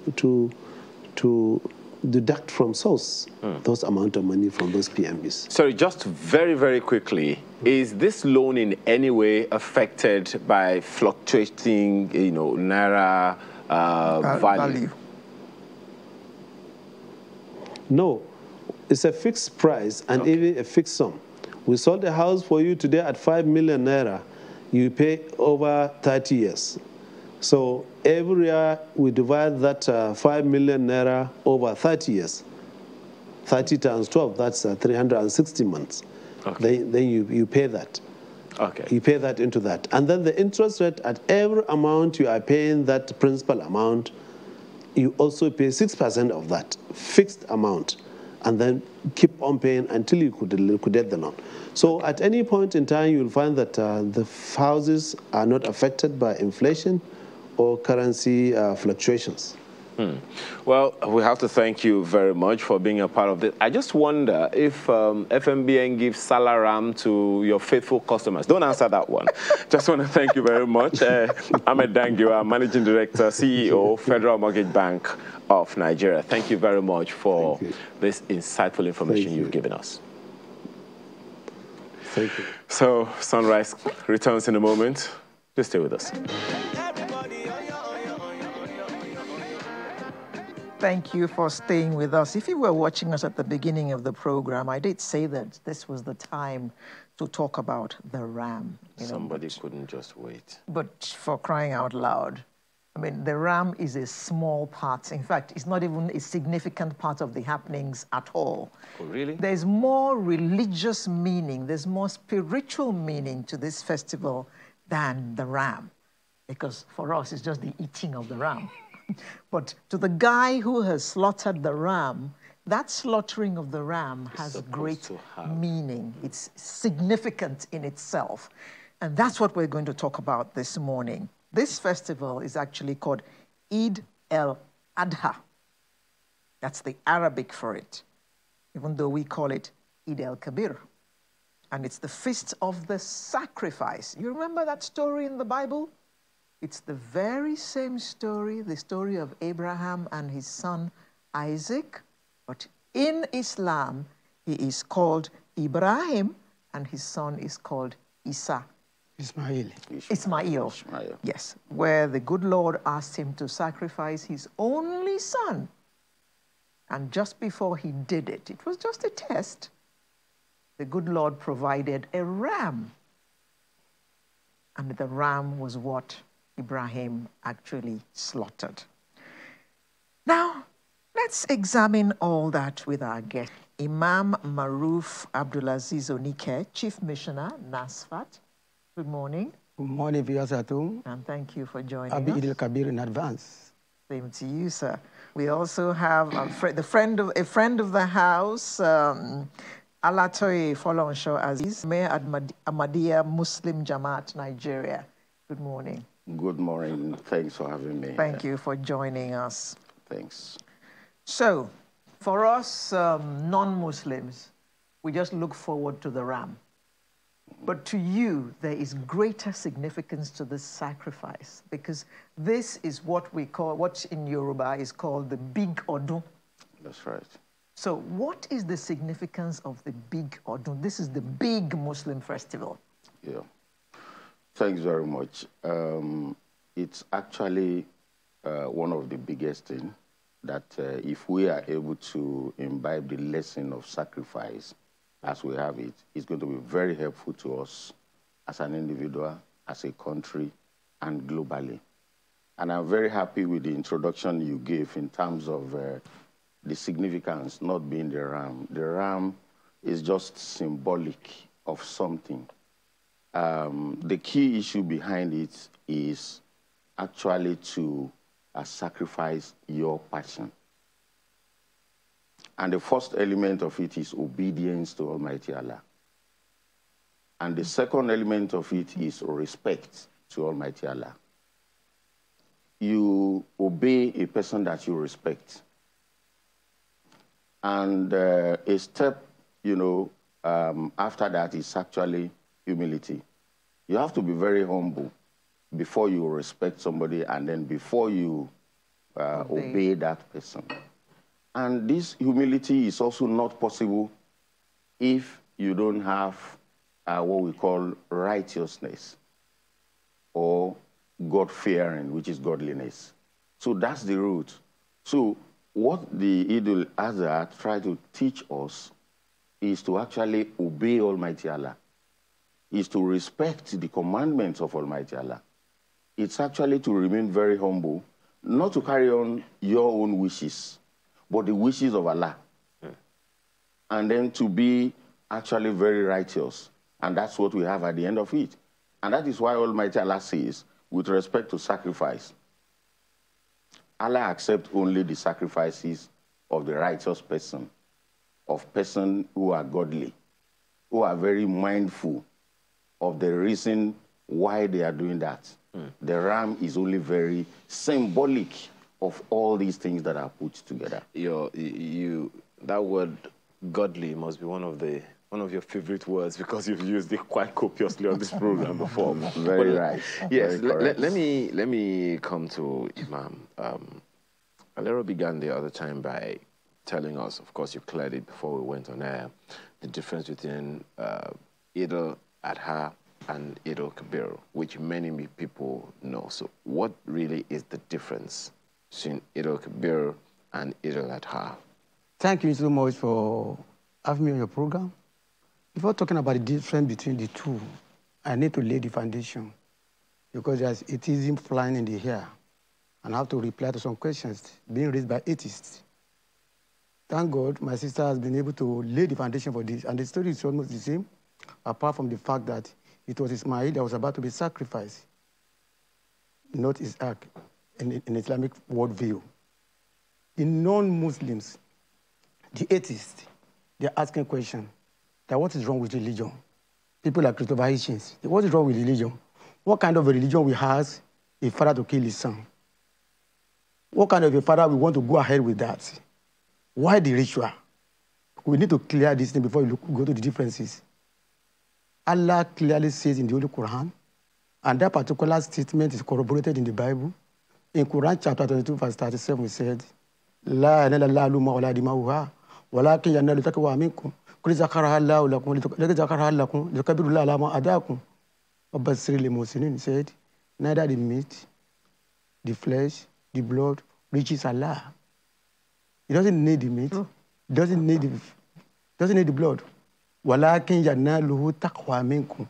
What reaches him, what gets to the Almighty is the piety, the sincerity. He has made animals subservient to you. Who are you to kill a ram, to hold a ram? Who are you to hold a cow? Allah in his divinity message said, I've made them subservient to you. I've subjected them to you. So, Prophet, give the glad tidings to those who believe. OC chapter 6, verse 6 in the Bible says, I don't need your sovereign. I want love. I don't need sacrifice. I just want you to know me. That's a statement that was made in Quran chapter 20, verse 37. Eid al-Fitr is the one that we do after 30 or 29 days of Ramadan. You break your fast on that day, you go to the Eid ground and you observe Salat. The only difference between this one is that this one is celebrated on the 10th of Sulhijjah, the second day after those who had gone on Hajj had performed and stood on the Mount Arafah. We call it 10th of Sulhijjah, which falls on the 28th of this month. And the symbolic thing, as my brother said, but most of the things that we do in Islam, they are symbolic, they are demonstrative. Allah wouldn't have allowed Ibrahim to kill his son. Allah, and Ibrahim believed so. Because this is the same Ibrahim that was thrown into fire. Fire did not burn him.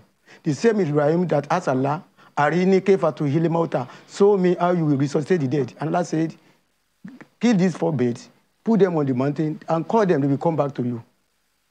This same Ibrahim believed that because of the trust in Allah, that whatever Allah says as you do, I'm ready to do it. When you throw up your own child that's born by you, you throw him up, how will he react? He will smile. He knows that you will not harm me. That's the kind of trust that, because somebody, Christopher Hitchens and people like him are saying, what kind of a God will ask you to kill your son? Ibrahim knows that if Allah has asked him to do something, that could have been immoral, that could have been unethical, and that is why in Islam we say, as lamna, we submit. He has to demonstrate by doing prostration, by putting our head on the floor, whatever he says. He was about to do it. Allah couldn't have allowed him to do it. So if you claim to love Allah, if you claim to trust Allah, if you claim, let me test you with the maximum, with the thing that you love most. Because Prophet described our children. Yes, Prophet described the children as the flower of our soul.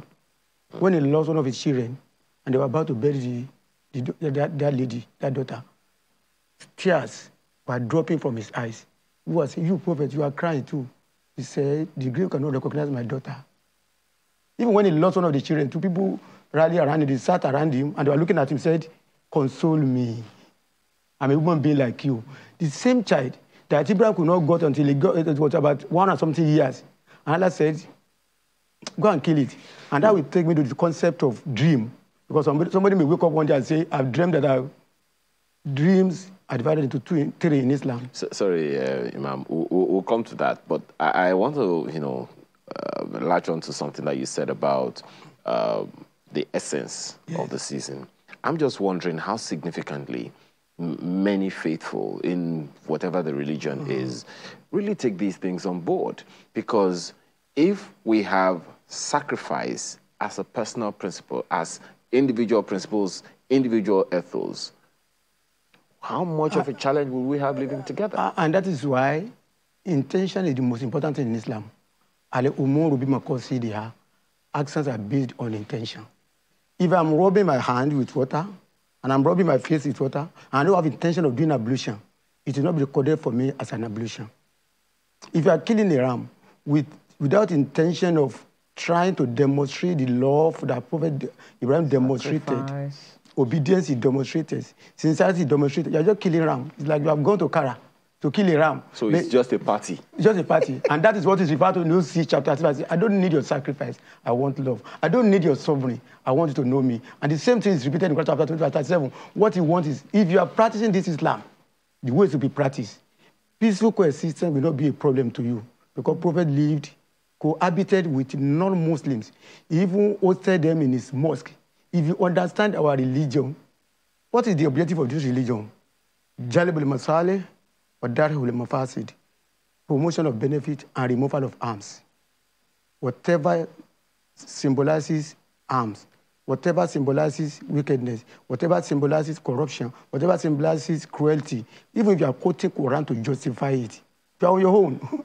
You are on your own. If you know that, oh, I'm about to kill this ram, if God, Allah said, I made them to be subservient to you. If Allah don't made it to be subservient to me, I want to kill the father of somebody, I want to kill the mother of somebody, that feeling, that emotion, the essence of duty is to evoke emotions in us. Evoke emotions in us. As you're about to kill it, there are ways you would kill it that you are going to get reward. There are ways you kill it that you are going to incur hurt on yourself. Yeah. Don't kill an animal when another animal is standing. Sharpen the knife. Compassion. Compassion. Sharpen the knife. Cover the face. Cover the eyes. These are the processes that you go. And when you are cutting, you must make sure that you cut the jugular. I will have shown you the video. There's a way you do it so that you won't make that thing to suffer. If somebody goes through this process, and the feeling of compassion, the feeling of sincerity, the feeling of love, the feeling of obedience, these feelings are not evoked in you. You have wasted your money.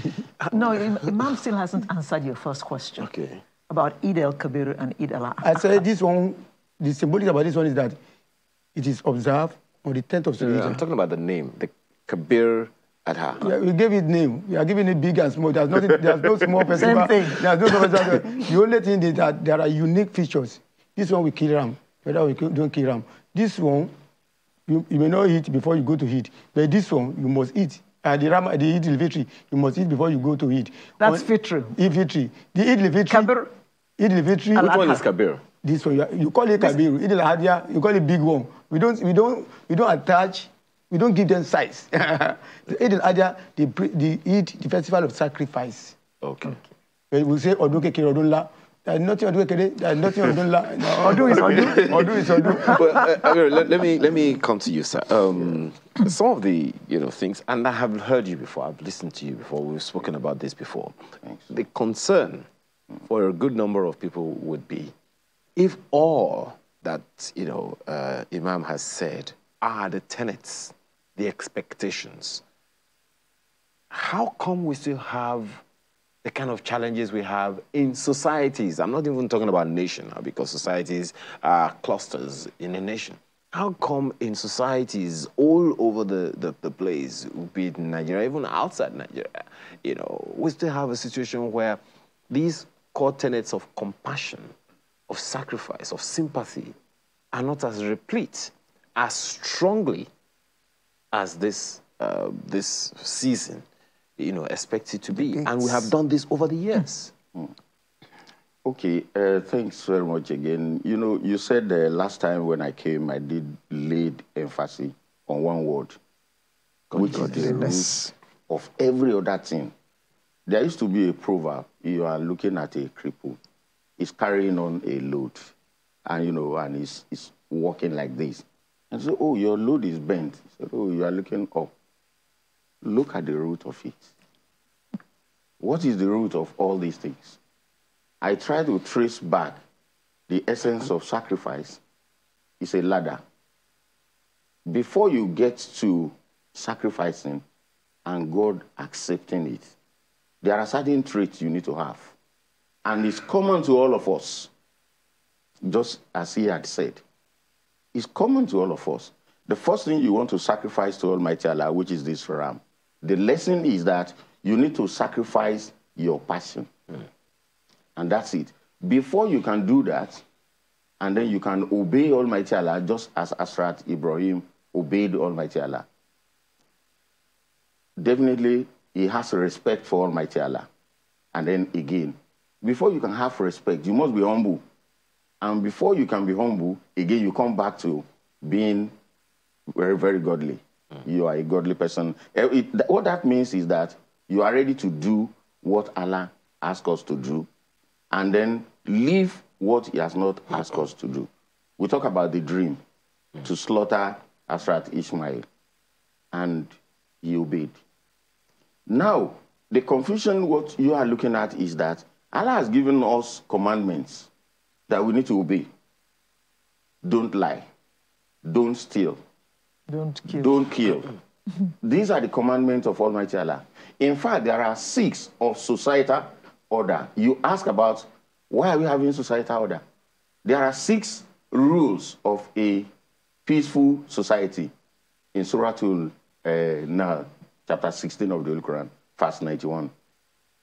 Inna Allah ya'muru bil adli.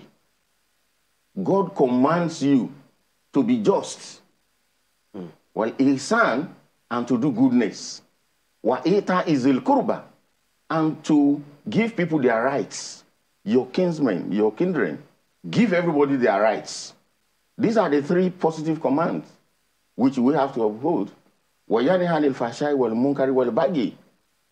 He preclude you from indecency, evil, and what we can call rebellion.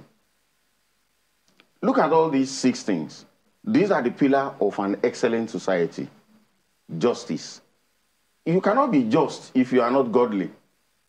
You cannot be, a global individual if you are not godly. For you to know that we are all created by God. I've said that quite a number of times. Fighting that I'm this tribe and then that tribe are not good and this one. You are condemning the work of God. God created them. You did not also create yourself. So unless you trace all our actions to the fear of God, respect for God, and being humble, it's not going to work. And that is why it's not working in the society. Maybe I can answer your question. He has done it very well. Maybe I can answer your question metaphorically. With the level of religiosity in Nigeria, why are we still having these challenges? And I'm going to answer metaphorically. You have a good car, brand new car, with good engine. You have a bad driver. The vehicle gets involved in an accident. Will you blame the car or the driver? I'll blame the mechanic. A brand new car. He hasn't touched it yet. Mechanic has not even touched it. He has not touched it. Everything about religion is good. It is the practitioners of religion that need to go and check themselves. Even the traditional, the other worshippers, they have some rules. To the extent that if my wife sits on this chair, as a man, you cannot sit on it. Even the other worshippers, there's no religion that doesn't condemn hypocrisy. There's no religion that doesn't condemn injustice. But what are we having? Metaphorically speaking, a good car, brand new car, that they call tear rubber, being driven by a bad driver. So essentially, the metaphor you're using now, the religion is the car. The car, the driver is the individual. Now, isn't the religion supposed to help the person, the driver, to become a better person? It means you need to know how to drive before you can enter it. You won't expect the car to teach you how to drive.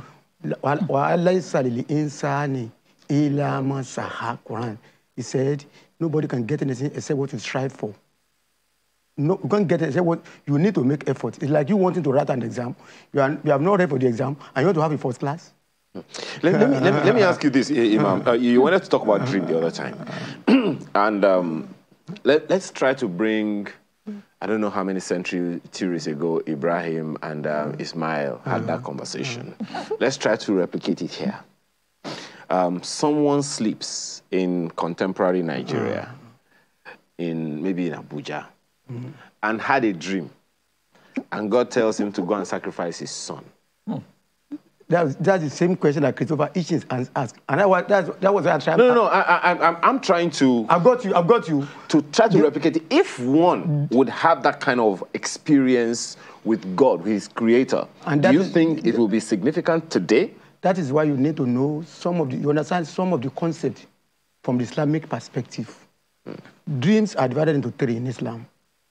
The one from Allah, the one from Satan, the one from your own mind.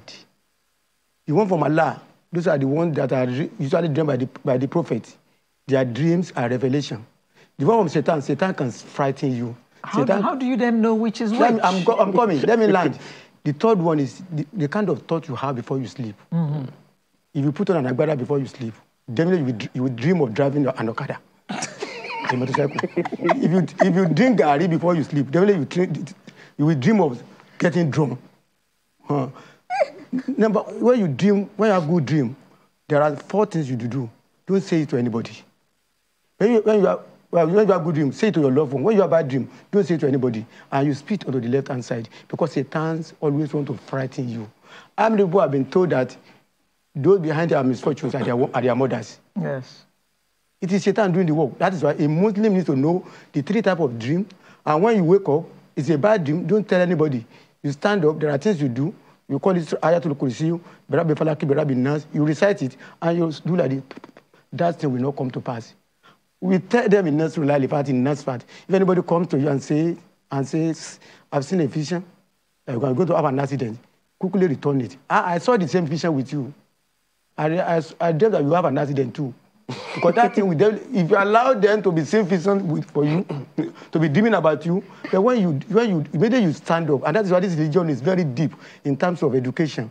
It is when you understand the difference between... Now, I wanted to talk about the concept of dream in Islam. When you wake up, especially when you sleep with your left-hand side, you are likely to have a bad dream. Go and try it.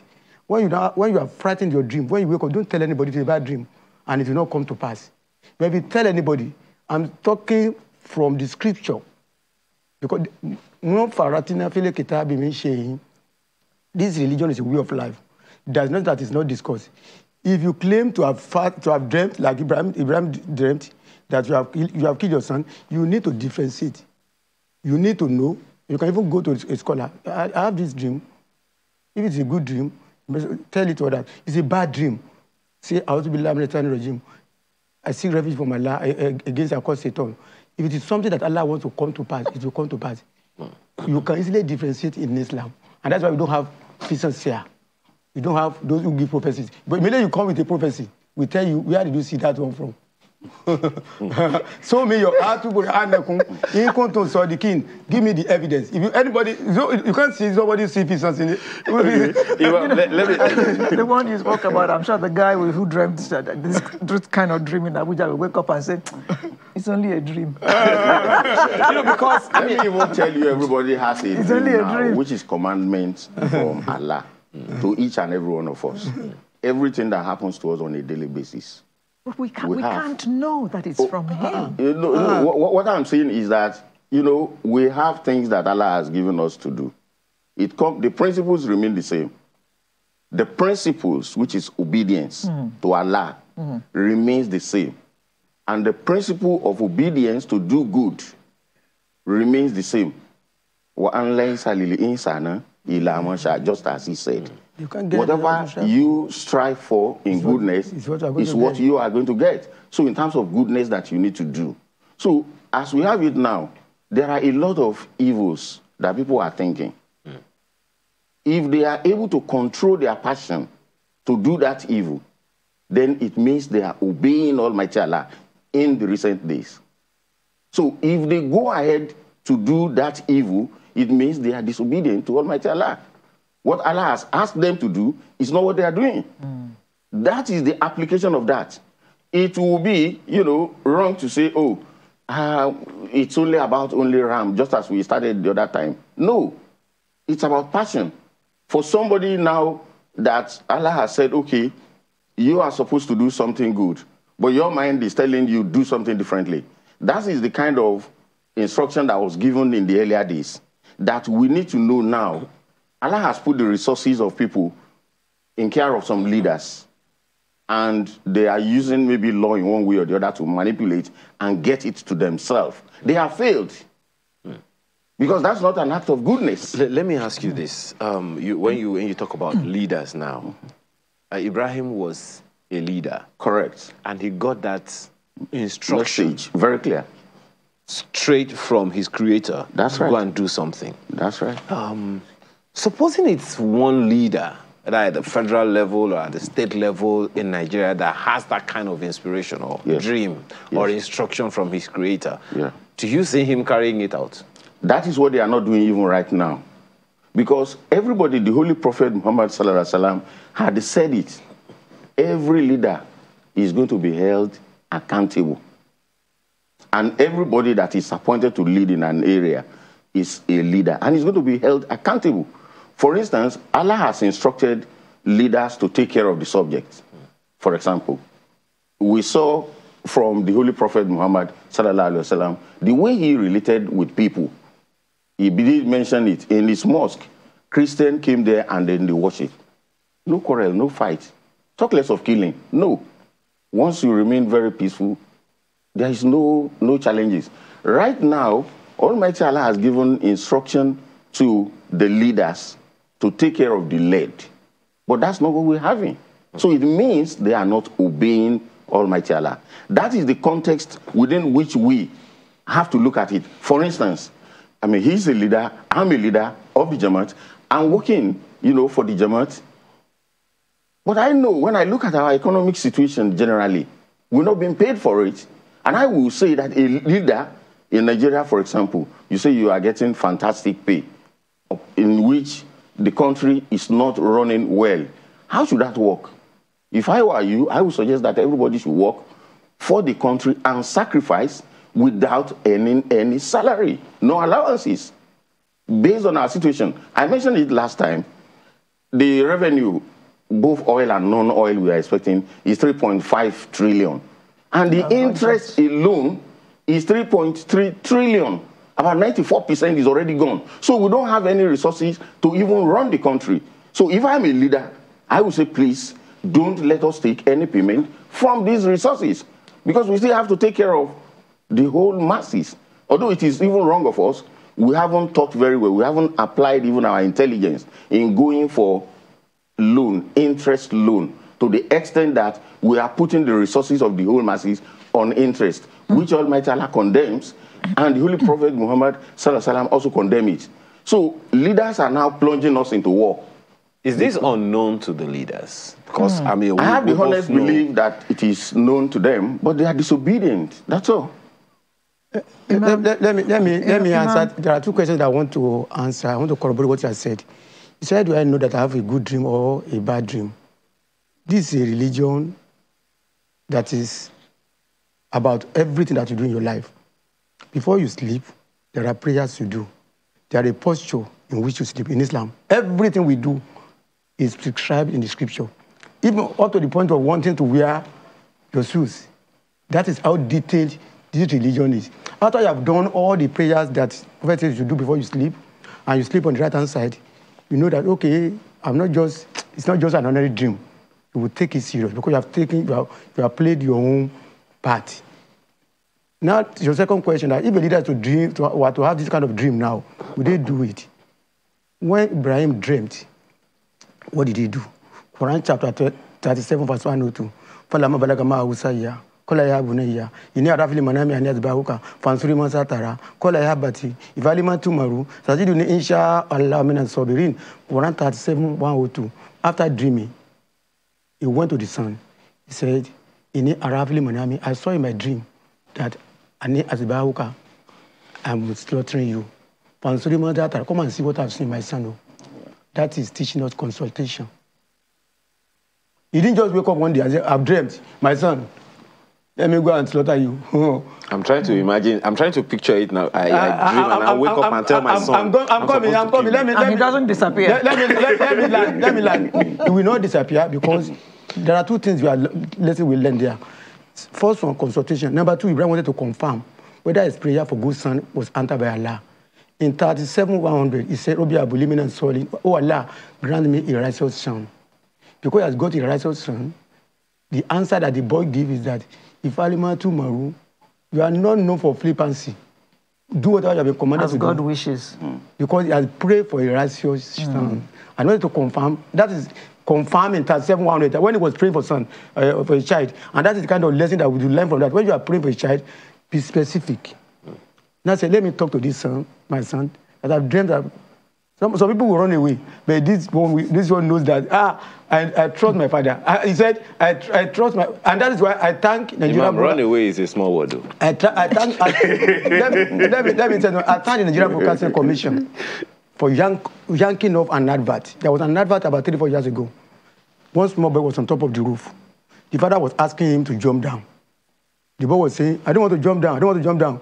Eventually, the boy jumped down. I got wounded. The father said, I just want to teach you that don't trust anybody. If your son cannot trust you, then you got a problem. You have got a problem. Because Ismail trusted his father. He said, do, and it shows that prayer of Ibrahim was answered. Because he prayed for a good son.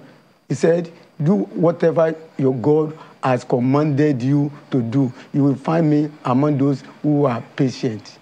If I can contribute to the issue of vision and dreams and dreams and dreams, yes. And we are asking whether there are dreams or not. We have Vision 2010 in Nigeria. We have Vision 2020. These visions are expiring. Yeah. So which ones have we done? Now, Alaji, more and more, Nigeria is becoming a very religious country. We are seeing more mosques. We are seeing more churches. And yet we are where we are. I've answered the question. We seem to be more wicked than ever before. Yeah. Because I remember when I was in school, in secondary school, in the 60s, Muslims, Christians, pagans, you didn't even discuss it. It wasn't a basis for your friendship or anything. That's right. You were kinsmen and you looked out for each other. But before you do anything with anybody now, where are you from in Nigeria? What tribe are you? That's right. Are you Christian or Muslim? How come all those things now matter to us that didn't matter before? Thanks for that question. You see, the challenge we're having is that we are moving away from the fundamentals. And that is why always I try to draw attention to it. Not that I will not go applied. But before you can apply, you need to look at the fundamentals. And when evil starts, very small, and we are not stopping that evil, it's going to be getting bigger and bigger. We are failing to realize that we are only one mankind worldwide and even nationwide. That is where we are getting it wrong. And you have three categories of people. You have people who are very selfish, they only know of themselves. You have tribalists, those who are only their tribe, and then you have citizens. You are citizens of the world. You see, so we are all brothers and the same. So we need to, teach ourselves that we are citizens belonging to God, to the same God, irrespective of our tribe. Our tribe is just only for our color, our race, whatever. It's just to distinguish us and make us different so that we won't be confusing ourselves. Otherwise, we will have looked all alike. So if we know that is the reason why Allah made us tribe and made us different, colors, then we will go back to that basic, that teachings that binds us together as against, we dividing ourselves. Okay. And the number of mosques, the number of churches, the number of religious centers is not going to address the knowledge about unity of mankind unless we are always constantly drawing our attention to that word that, look, we are from only one creator. And this creator forbid all evils and want us to do good. So until we keep on reminding ourselves that, then we will keep on, working in a different direction. In addition, you are getting this because of the manipulative tendencies of our leaders. Have you bothered to ask whether they discuss tribalism, religion, when they're stealing our money? Have you watched them in the assembly? Have they ever discussed the issue of, I don't want to listen to you, you are a Christian? When they're about to steal our money, it's all smoke. When they're dividing Ghana must go. Yeah, it's just smoke, screen. The citizens will need to come back to their senses. If people are pitching you against each other, they are doing it for selfish reasons. Okay, so back to your question, ask them, do they discuss religion? Do they discuss tribalism? Do they discuss ethnicity when they want to exploit you? Okay, we're running off time, Imam. So let me ask you in closing, as we close, what would you be telling the viewer, the worshipper now, especially in the light of all that we have discussed concerning Eid al-Adha? The core thing there is sacrifice. Taking it on board when people don't seem to have enough on their own, that's quite a challenge. What would you want to tell them? What I want to tell everybody is that we must be our brother's keepers. That will you live Nigeria better than the way you have met it? All of us become histories. We are going to be part of history. How will they remember you by the time you have gone? Don't say, oh, everything is about our leader. Anyone as a leader. We get the kind of leaders that we deserve. Okay. You want to quickly close on that same issue? Yes, thanks very much. Everybody is a leader, and Allah will hold us accountable for our actions. This concept of sacrifice has actually reminded us again of the need for us to always obey Almighty Allah in all we do. Always to respect Allah in what we do, be very humble, and then always we are very righteous in what we do. I know that we are accountable. Thanks. How do you want to be remembered when you have gone? I think that is very deep, and that's a place to leave it for today. What would they say about you? Thank you very much, Imam Maruf Abdulaziz Onike, Chief Missioner NASFAT, as well as Alatoye Folonsho Aziz, Amir Ahmadiyya Muslim Jamaat, Nigeria. Thank you very much for coming. Welcome. Thank you very much. Eid el Kabir to all. In advance. In advance. Barka de Salah. Barka de Salah. You are not giving us rams. I'm not a Muslim. You're supposed to be collecting. Where is the offering bag? That's where we anchor Sunrise for this day. Thank you for being with us this last 3 hours. And don't forget, COVID is still with us. They say there's a very virulent variant right now, so you still have to wear your mask, you still have to wear your hands. And please stay safe and remember, the rains are here. If we see another rain like yesterday, we're going to be in trouble. You know what to do. My name is Alero Edi, wishing you all the best. And I'm Ayo Makinde. Have a wonderful rest of your weekend.